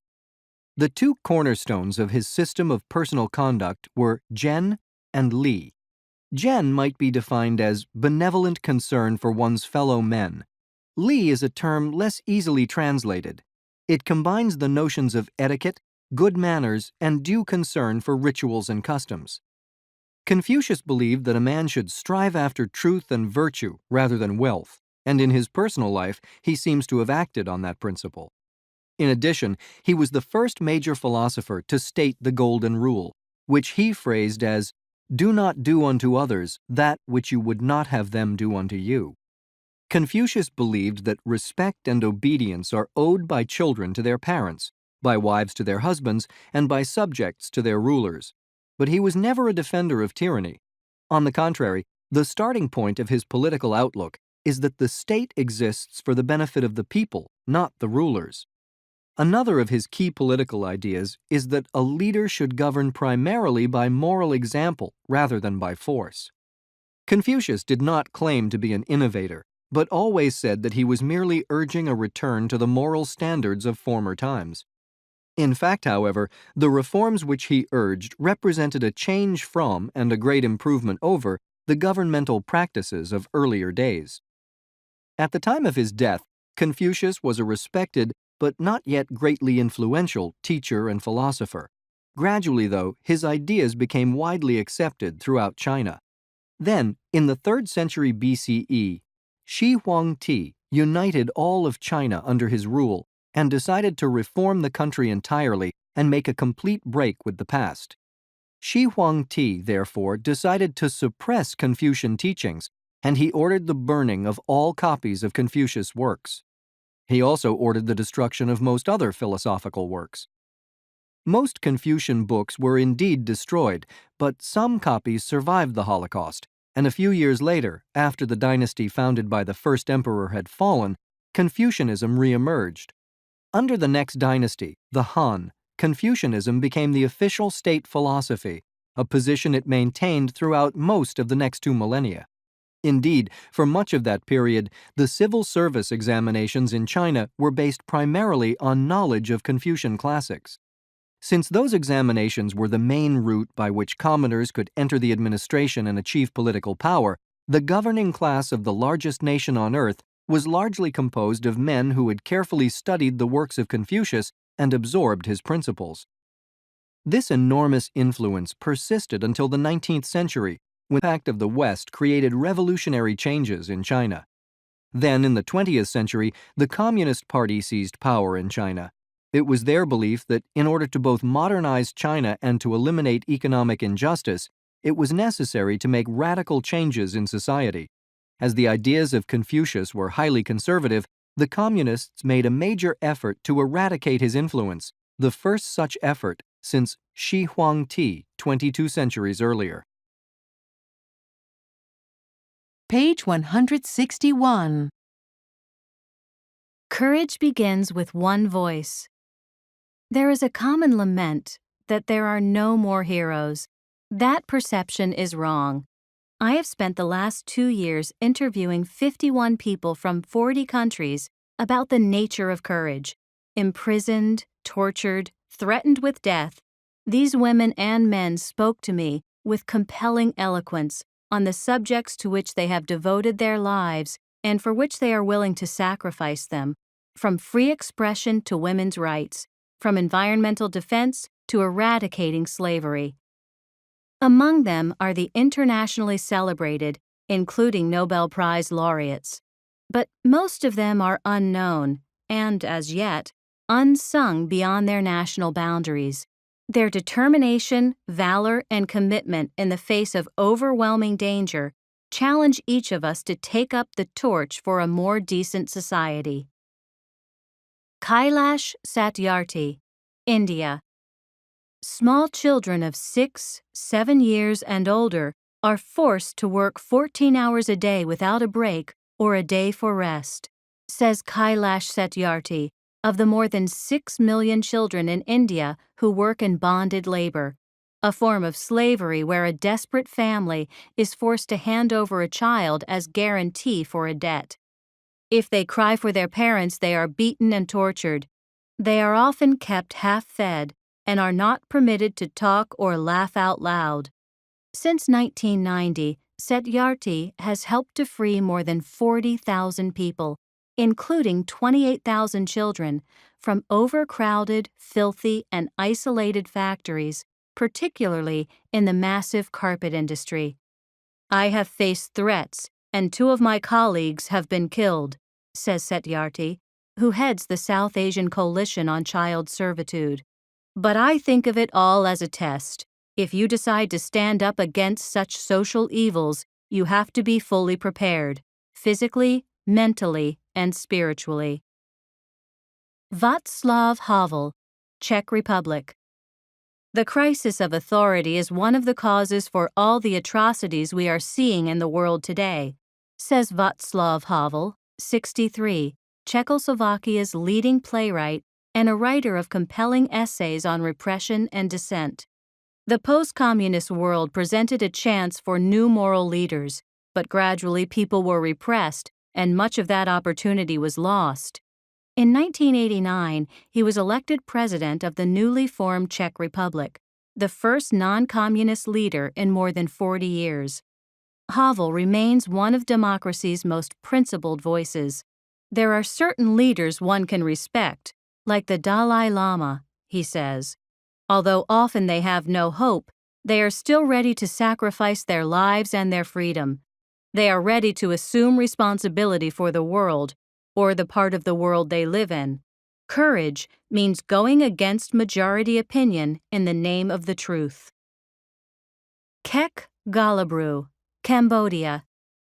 There are around 600 to 900 people tortured by the police in custody every year to whom we give medical assistance, says Kek Galabru, 58. Without us, they would die. A medical doctor Galabru played a key role in opening negotiations that led to the 1991 peace accords ending the Cambodian Civil War, which left more than 1 million people dead. Today, monitors rights violations through the Cambodian League for the Promotion and Defense of Human Rights, which she founded. Many times with our work, we are so depressed, she says. It could be so easy for us to take our suitcases, take an airplane, and not look back. But then we say, impossible, they trust us. When a victim comes to see us and says, I know I would have died if you were not here, that gives us more energy. If we only save one person, it's a victory. Oscar Arias Sanchez, Costa Rica. War and the preparation for war are the two greatest obstacles to human progress, fostering a vicious cycle of arms buildups, violence, and poverty, says Oscar Arias Sanchez, 60, the former president of Costa Rica. Arias was awarded the Nobel Peace Prize in 1987 for his role in ending conflict in Central America. He continues to campaign for democracy and demilitarization worldwide. 3 billion people live in tragic poverty, he says, and 40,000 children die each day from diseases that could be prevented. War is a missed opportunity for humanitarian investment. It is a crime against every child who calls out for food rather than for guns. The decisions we make about how to conduct our lives, about the kind of people we want to be, have important consequences. It is clear that one must stand on the side of life. Juliana Dogbadzi, Ghana. When I was 7, my parents sent me to a shrine where I was a slave to a fetish priest for 17 years, says Juliana Dogbadzi, 26, referring to the religious and cultural practice known as Trakosi, in which young girls, mostly virgins, are sent into servitude to atone for the alleged crimes of their relatives. Each day we woke up at 5 a.m., cleaned the compound, prepared a meal for the priest, worked until 6 p.m., and returned to sleep without food, she says. Sexual services also were required, resulting in unwanted pregnancies. Unlike most of the others, says Dogbadzi, I got over the fear instilled by the Trakosi system. This was my weapon. Today, after a daring escape, she travels the country speaking out against Trakosi and trying to win freedom for other slaves. What I do is dangerous, she says, but I am prepared to die for a good cause. Chapter 8, Creativity, page 177. Pure genius. Thomas Edison was granted 1,093 patents for inventions that ranged from the light bulb, typewriter, electric pen, phonograph, motion picture camera, and alkaline storage battery, to the talking doll and a concrete house that could be built in one day from a cast iron mold. When he died in 1931, he left 3,500 notebooks, which are preserved today in the temperature-controlled vaults of the West Orange Laboratory Archives at the Edison National Historic Site in New Jersey. The pages read like a turbulent brainstorm and present a verbal and visual biography of Edison's mind at work. Here are a few creativity lessons that emerge from a review of the way he worked. 1. Challenge all assumptions. Before hiring an assistant, Edison would invite the candidate over for soup. If the person salted the soup before tasting it, Edison would not hire him for the job. He did not hire people who had too many assumptions built into their everyday life. He wanted people who consistently challenged assumptions. 2. Quantity. He believed to discover a good idea, you had to generate many ideas. Out of quantity comes quality. He set idea quotas for all his workers. His own quota was one minor invention every 10 days and a major invention every 6 months. It took over 50,000 experiments to invent the alkaline storage cell battery and 9,000 to perfect the light bulb. Edison looked at creativity as simply good, honest, hard work. Genius, he once said, is 99% perspiration and 1% inspiration. For every brilliant idea he had, there was a dud, like the horse-drawn contraption that would collect snow and ice in the winter and compress it into blocks that families could use in the summer as a refrigerant. 3. Nothing is wasted. When an experiment failed, he would always ask what the failure revealed and would enthusiastically record what he had learned. His notebooks contain pages of material on what he learned from his abortive ideas, including his many experiments on willpower. He conducted countless experiments with rubber tubes extended from his forehead, trying to will the physical movement of a pendulum.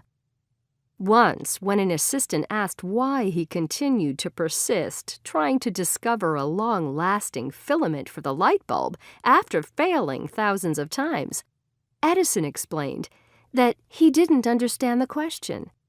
In his mind, he hadn't failed once. Instead, he said he'd discovered thousands of things that didn't work. Finally, he completed patent 251,539 for the light bulb that ensured his fame and fortune. Whenever he succeeded with a new idea, he would review his notebooks to think ideas and inventions he'd abandoned in the past in the light of what he'd recently learned. 4. Constantly improve your ideas and products and the ideas and products of others. Contrary to popular belief, Edison did not invent the light bulb. His genius, rather, was to perfect the bulb as a consumer item. Edison also studied all his inventions and ideas as springboards for other inventions and ideas in their own right.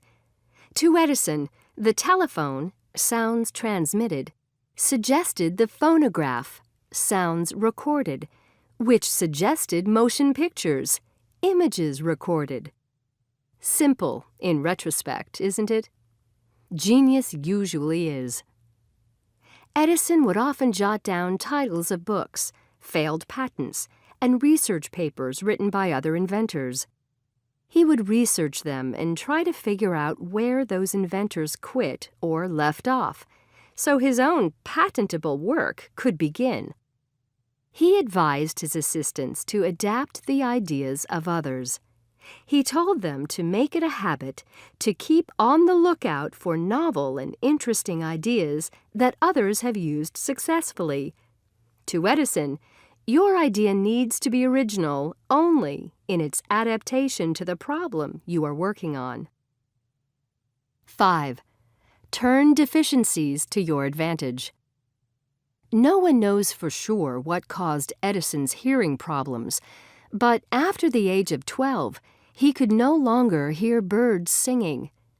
As a teenager working in a telegraph office jammed with clattering telegraph machines, he viewed his poor hearing as a distinct advantage because he could focus on his instrument on his desk and not be distracted. As a renowned inventor, he received pleas from hearing-impaired people all over the world to invent a hearing aid. But he declined, believing this so-called disability gave him valuable mental space in which to think. 6. Record your ideas and thoughts. Edison had a deep-seated need to articulate his ideas on paper, to see for himself the relentlessly cause-and-effect nature of many of his works. Leonardo da Vinci was Edison's spiritual mentor, and his notebooks illustrate the depth of their kinship. An obsessive draftsman, hoarder of ideas, supreme egoist, engineer, and botanist, a conceptual inventor, scientist, and mathematician. Edison recorded and illustrated every step on his voyage to discovery. Page 184. I don't do nice. In the cavernous meeting room of the former school that houses her London-based practice, Zaha Hadid is talking me through her latest commissions. I count about 18 major designs: a bridge in Abu Dhabi, a maritime terminal in Salerno, a library for the University of Seville, a skyscraper in Marseille, a museum of modern art in Rome. There's also an opera house for Dubai that extends out from the auditorium into the sea, like some magnificent starfish. Magazines fight for exclusives on our latest buildings, Hadid explains. Last year, one design magazine was so crazy to be first to publish the Fano Science Center in Wolfsburg, it sent its reporter dressed in a hard hat, pretending to be a construction worker, so he could get the first pictures with a little camera. Architecture has been in Hadid's blood ever since she first visited Sumer in the south of Iraq, where architecture itself began and the first cities were built.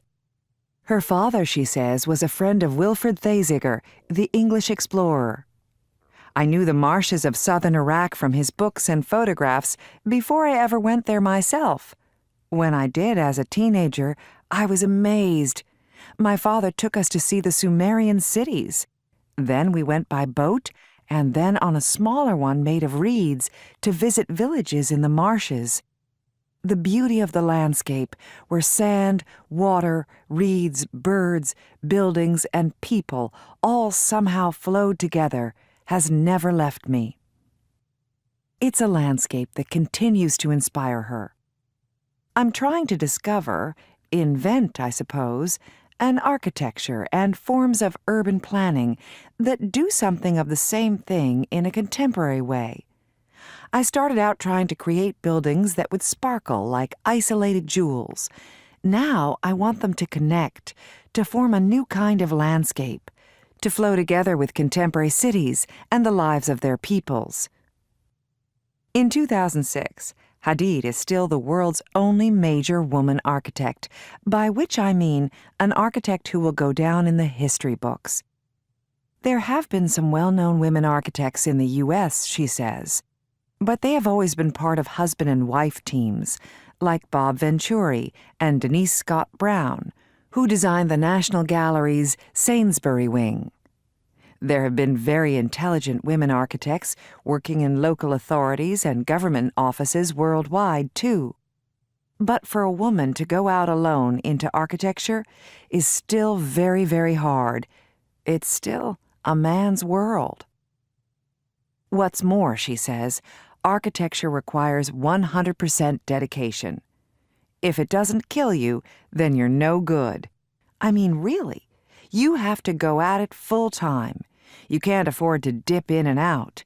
When women break off to have babies, it's hard for them to reconnect on the big scale.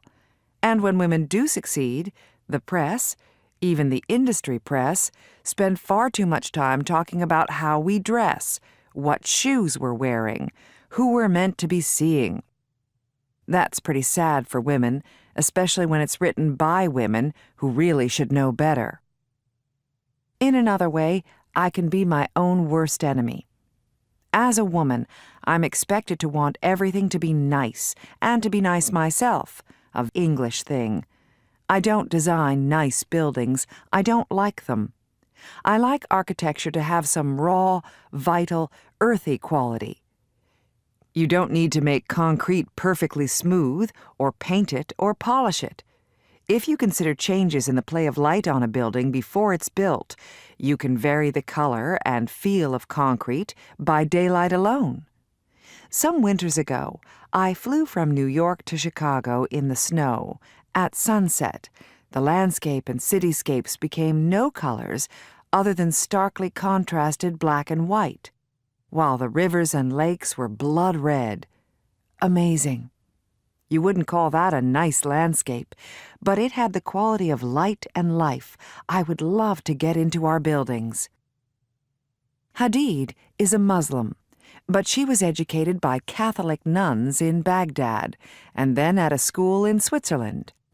At home, Hadid was brought up in an intellectual family for whom education and the understanding of other cultures, there are many in Iraq, were an absolute priority.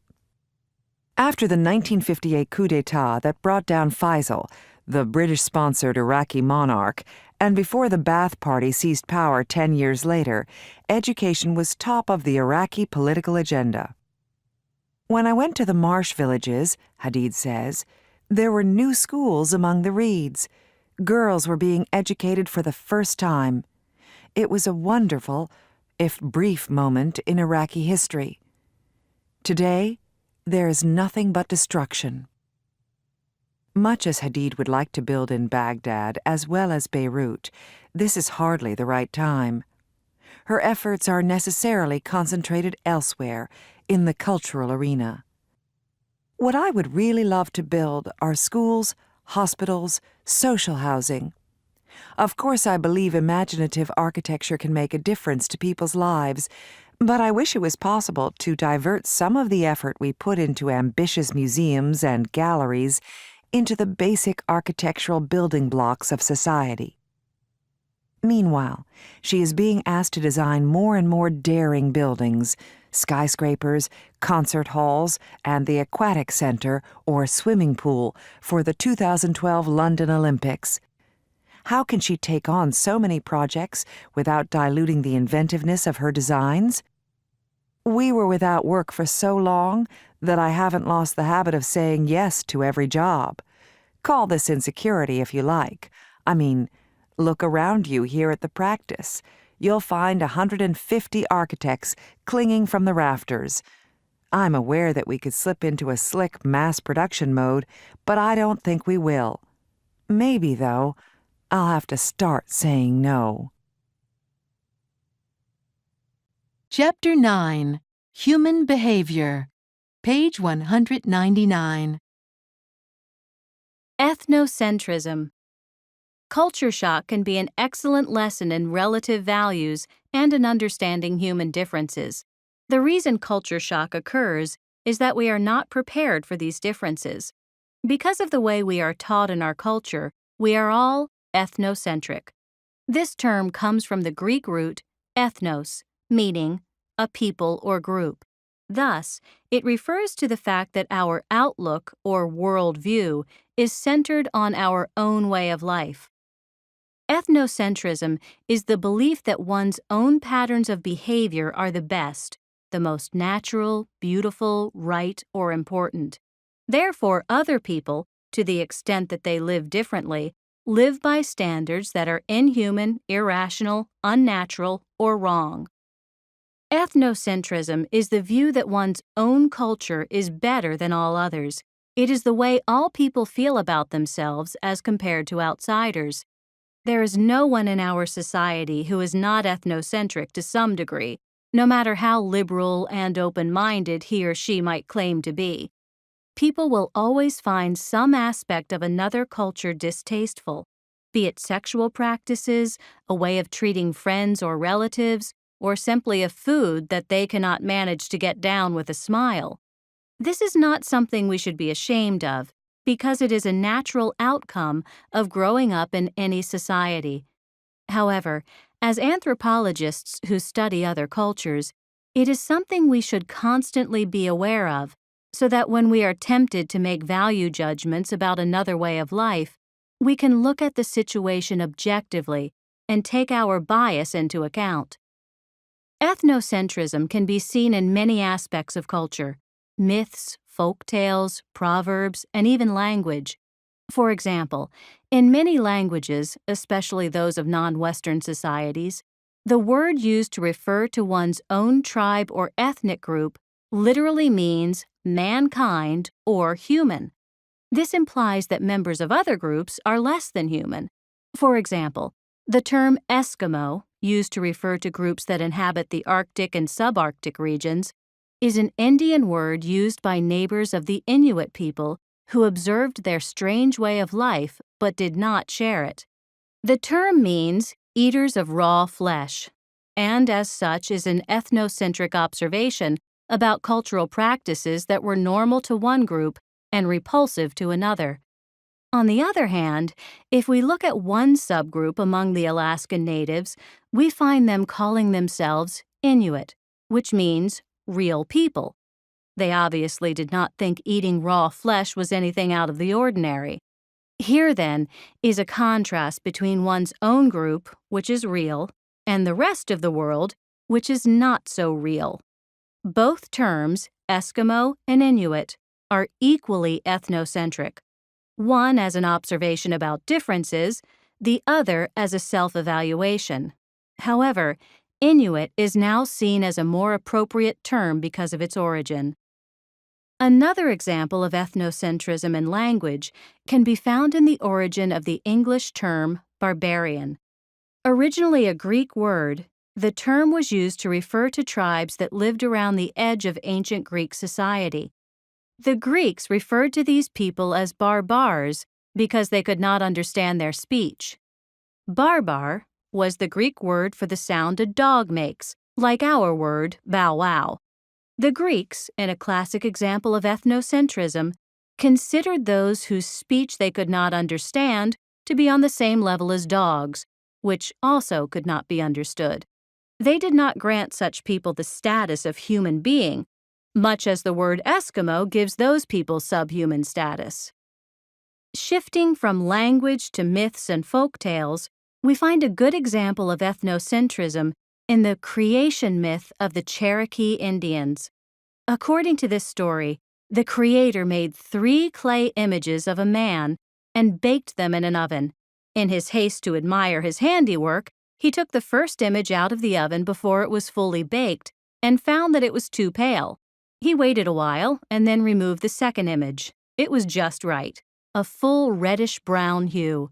He was so pleased with his work that he sat there and admired it, completely forgetting about the third image.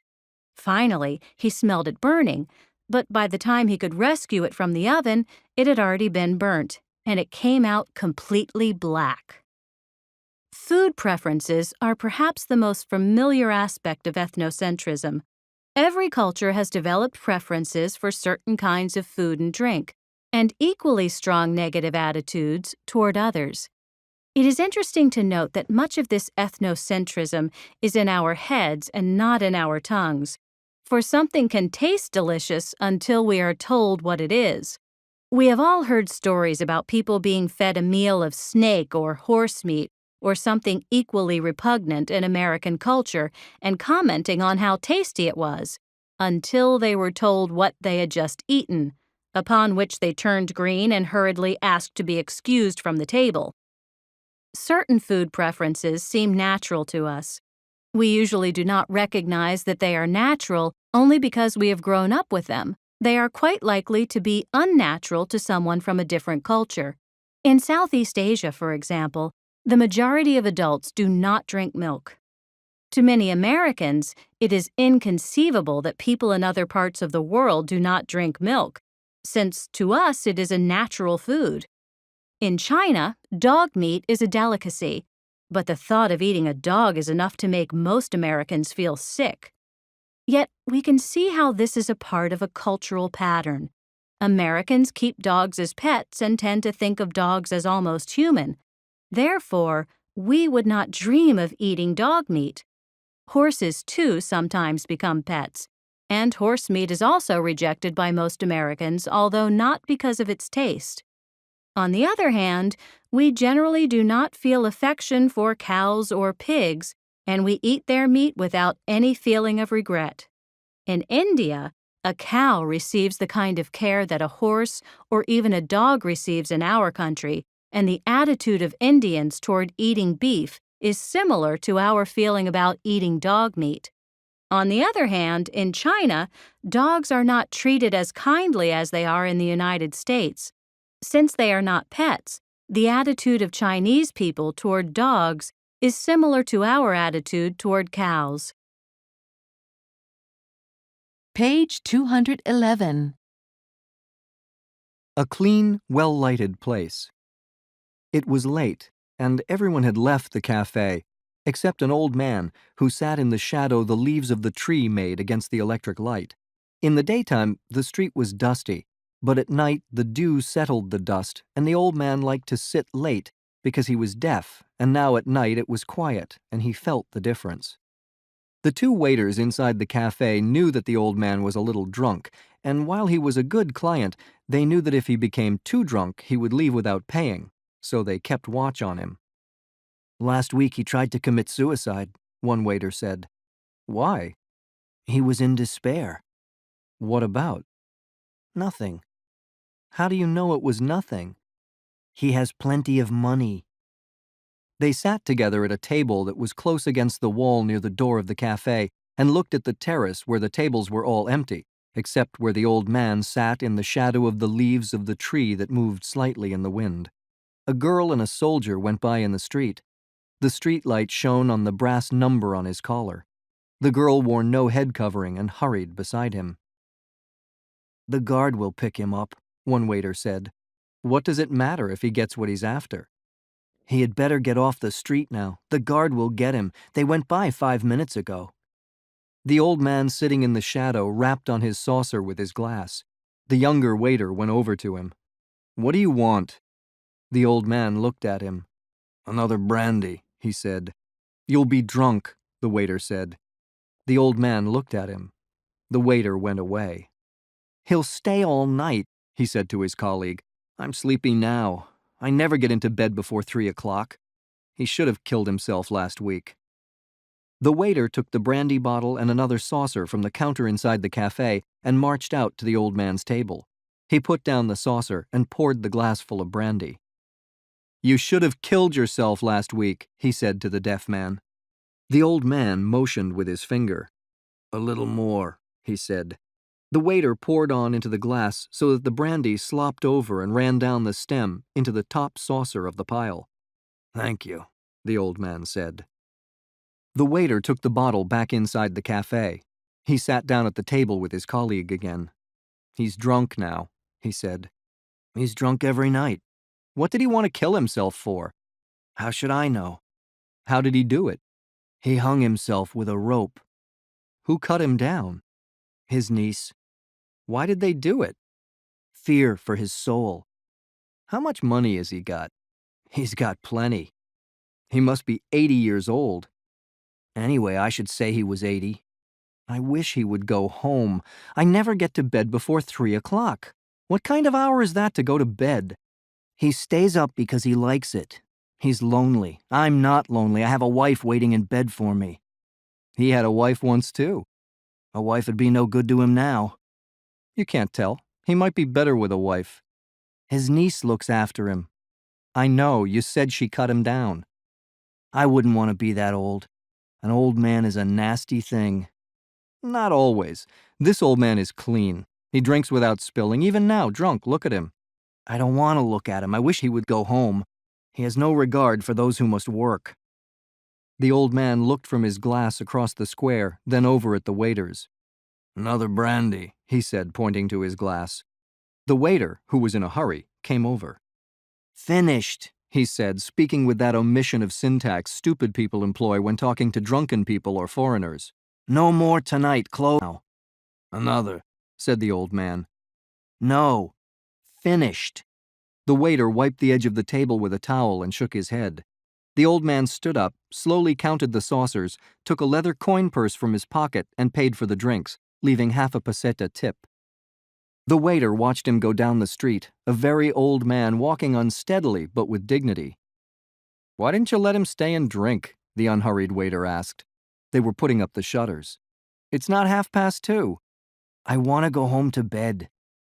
"What is an hour?" "More to me than to him." "An hour is the same."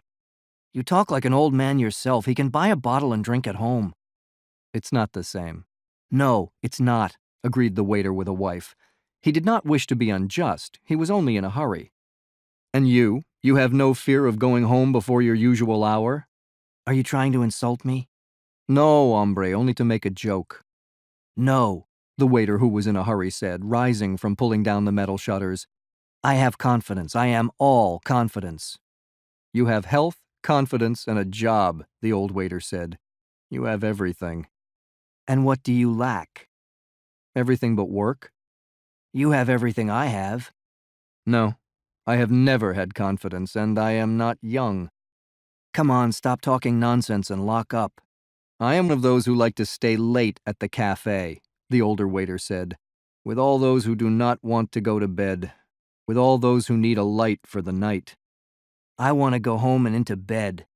We are of two different kinds, the older waiter said. He was now dressed to go home. It is not only a question of youth and confidence, although those things are very beautiful. Each night I'm reluctant to close up because there may be someone who needs the cafe. Hombre, there are bodegas open all night long. You do not understand. This is a clean and pleasant cafe. It is well lighted. The light is very good, and also now there are shadows of the leaves. Good night, said the younger waiter. Good night, the other said. Turning off the electric light, he continued the conversation with himself.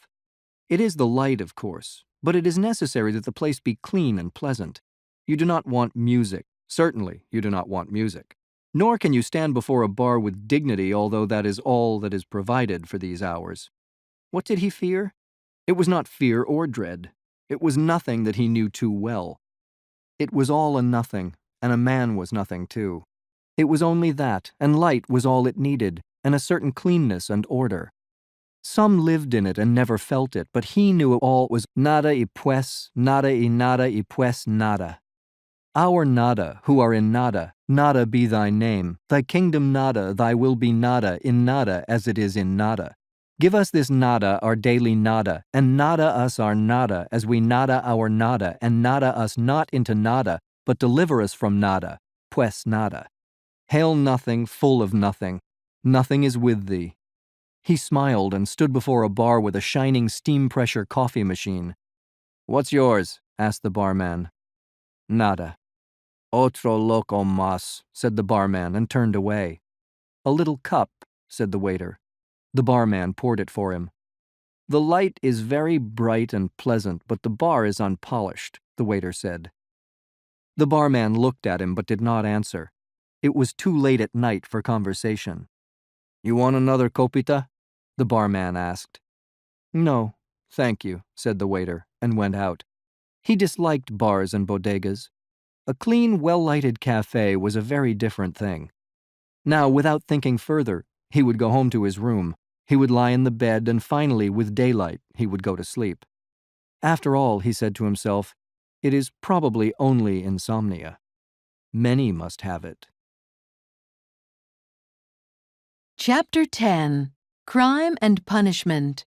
Page 224. Hooked on Crime. It's Tuesday evening, 7 p.m., and the last of the stragglers takes his seat. The lights in the Salvation Army dining hall are extinguished. Candles are lit. A dozen men and one woman sit around a rectangle of tables waiting for Stan Mingo to start tonight's meeting. It's doubtful anywhere in Vancouver tonight there is a larger gathering of career criminals, at least outside the prison system. The men range from their 20s to their 50s and from clean-cut to jailhouse hard. The woman, in her 50s, has a son up for robbery. They've got no proof, she says. The men nod politely, like they've never heard that one before. The air smells of strong coffee. People drop coins into a cup making the rounds. My name is Stan, says the burly guy at the head of the table. I have a crime addiction. With that, Mingo begins another weekly meeting of the founding chapter of Crime Addiction Anonymous, dedicated to the contentious premise that crime can be an illness as tenacious as dependency on alcohol or drugs. The program was founded by Mingo, who washed up almost a year ago at the Salvation Army's Harbor Light Detox and Recovery Center in the city's hard-luck downtown east side. He was addled by crack cocaine and ground down by homelessness and doubts about his abilities as a master criminal. He spent more than half his 50 years in jail for robberies, extortion, attempted murder, assault, trafficking, and small-time cons. Prison tattoos cover his upper torso like an illustrated criminal curriculum vitae. The problem, he concedes, is crime can be thrilling. It's fun to go in and rob a bank. It's a trip, man. It's a power trip to rob anybody, even with a knife in a back alley. There were few limits. He wouldn't harm old people, he says, and most women, unless she acted and fought like a man. Back when things were flush, he owned a home, a motorcycle, even a Vancouver restaurant, where the daily special was the heroin behind the counter. He called it the alibi. Say what you want about Mingo, he has a sense of humor. He credits Harbor Light with saving his life and for providing the inspiration and wherewithal to draft the plan for CAA. The first meeting was held in May. A second chapter has since opened, also in the neighborhood. The program's strength is that it was created by the members, not imposed on them, says Harbor Light Associate Executive Director Gary Johnson. Asked if crime can be addictive, Johnson responds without hesitation, "Absolutely." There is some irony in the fact that the group steals heavily from the 12-step spiritually based Alcoholics Anonymous program, started in 1935 and now used in more than 150 countries. A spokesman for AA's General Service Office in New York City, however, says other groups are welcome to share its traditions. They are spiritual principles we don't claim a right to if somebody wants to adopt them for themselves, notes Rick A., who, in the AA tradition, asked his surname not be used. AA's principles have been applied to addictions from narcotics and nicotine to gambling and sex. As for crime, Rick concedes, this is the first time I've heard of that. Whether crime is, well, a legitimate addiction is an open question. I'm very cautious in labeling anything with this very appealing and sexy label of addiction, says Benedict Fisher, Associate Professor of Criminology and Public Health at the University of Toronto and research scientist with the Toronto-based Centre for Addiction and Mental Health. The term addiction is rather imprecise and often not terribly helpful, he says. Crimes are committed for many reasons: economic need, compulsiveness, even an attraction to the rush. Many of the men tonight are also fighting drugs or alcohol. They find crime similarly irresistible. Jason, in his 20s, says he's been clean for 4 months and a day. Money is tight. When he sees crack dealers, I just want to take them out, smash their heads and take their money. The scary part is I like hurting people too, you know? He pauses. I'm hugely grateful for this meeting. George, his dark hair streaked with gray, figures he's stolen or conned $80,000 from family members. If you've ever seen the look in your family's eyes after you break their hearts, he says, it's tough. Tonight's topic is Step 9, Making Amends. It's no easy task, they agree. Where do you find all the people you've hurt? How do you pay all that money back? Rick B. lowers his shaved head, clasps his hands on the table. How do you make amends to a dead person? He asks. I did my time, but that's not making amends. Is prayer making amends? It's been 100 days, he says. No crime, no dope. He's feeling guilt and shame for the first time in years. It's like we're thawing out, becoming human again. Mingo knows the group faces skepticism. He knows some members will backslide. For me, it's a new vision. I have strength and hope of recovery. The evening's wrenching hour of confession ends with arms linked in a group prayer. Some hurry into the night. Others help Mingo rearrange the hall's furniture. He gathers his papers and asks about the collection cup, which usually adds about $5 to the group's modest coffers. It's gone, ripped off, apparently in mid-meeting. Mingo, momentarily flummoxed, roars with laughter. What's a guy to do? He jabs a meaty finger at the writer's notebook. That's crime addiction, man, he says. Write that down. Page 233. Eyewitness. He had seen a murder, and the sight had sunken into the brown pits that were his eyes. It had tightened the thin line of his mouth and given him a tick over his left cheekbone. He sat now with his hat in his hand, his fingers nervously exploring the narrow brim.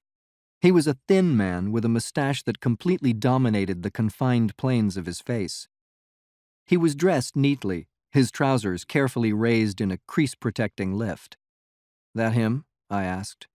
"That's him," Magruder said. "And he saw the mugging?" "He says he saw it. He won't talk to anyone but the lieutenant. None of us underlings will do, huh?" Magruder shrugged. He'd been on the force for a long time now, and he was used to just about every type of taxpayer. I looked over to where the thin man sat on the bench against the wall. "Well," I said, "let me see what I can get out of him." Magruder cocked an eyebrow and asked, "You think maybe the old man would like to see him personally?" "Maybe, if he's got something. If not, we'd be wasting his time. And especially in this case, I don't think—" "Yeah," Magruder agreed. I left Magruder and walked over to the little man. He looked up when I approached him, and then blinked. "Mr. Struthers?" "Yes," he said warily. "I'm Detective Capelli. My partner tells me you have some information about the—" "You're not the lieutenant, are you?" "No," I said, "but I'm working very closely with him on this case." "I won't talk to anyone but the lieutenant," he said. His eyes met mine for an instant and then turned away. He was not being stubborn, I decided. I hadn't seen stubbornness in his eyes. I'd seen fear. "Why, Mr. Struthers?" "Why what? Why won't I tell my story to anyone else? Because I won't, that's why." "Mr. Struthers, withholding evidence is a serious crime. It makes you an accessory after the fact. We'd hate to have to—" "I'm not withholding anything. Get the lieutenant. And I'll tell you everything I saw. That's all. Get the lieutenant." I waited for a moment before trying again. "Are you familiar with the case at all, sir?" Struthers considered his answer. "Just what I read in the papers. And what I saw." "You know that it was Lieutenant Anderson's wife who was mugged? That the mugger was after her purse and killed her without getting it?" "Yes, I know that." "Can you see then why we don't want to bring the lieutenant into this until it's absolutely necessary? So far we've had 10 people confessing to the crime and 8 people who claim to have seen the mugging and murder." "I did see it," Struthers protested. "I'm not saying you didn't, sir, but I'd like to be sure before I bring the lieutenant in on it." "I just don't want any slip-ups," Struthers said. I don't want him coming after me next." "We'll offer you every possible protection, sir. The lieutenant, as you can well imagine, has a strong personal interest in this case. He'll certainly see that no harm comes to you." Struthers looked around him suspiciously. "Well, do we have to talk here?" "No, sir. You can come into my office." He deliberated for another moment and then said, "All right." He stood up abruptly, his fingers still roaming the hat brim.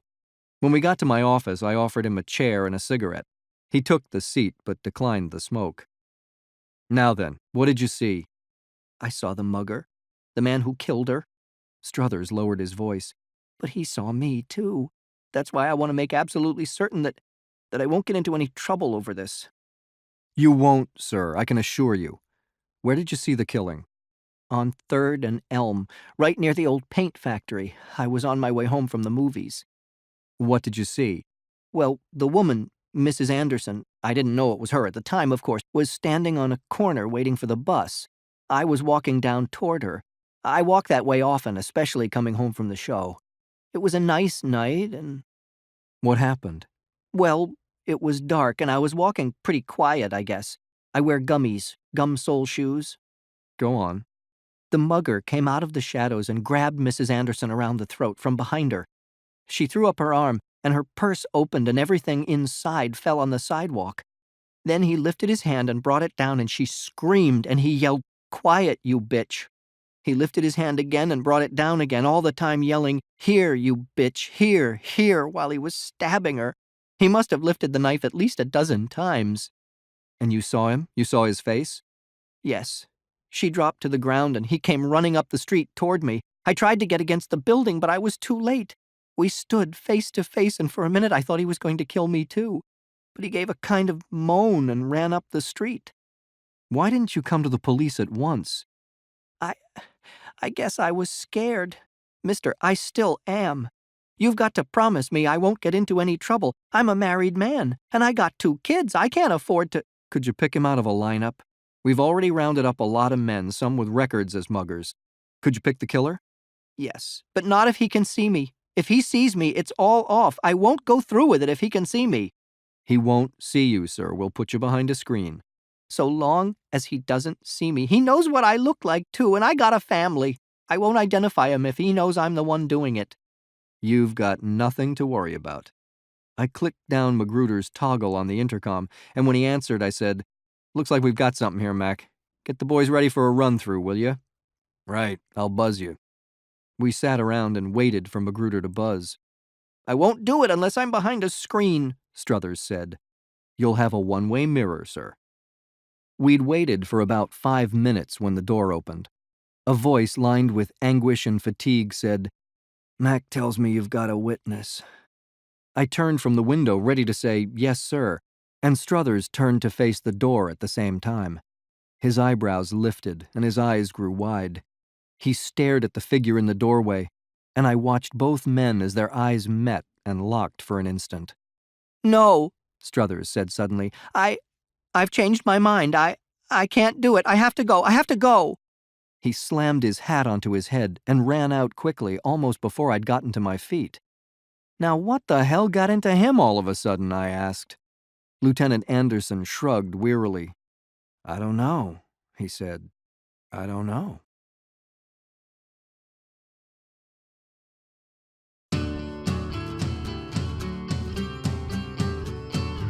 End of CD 2.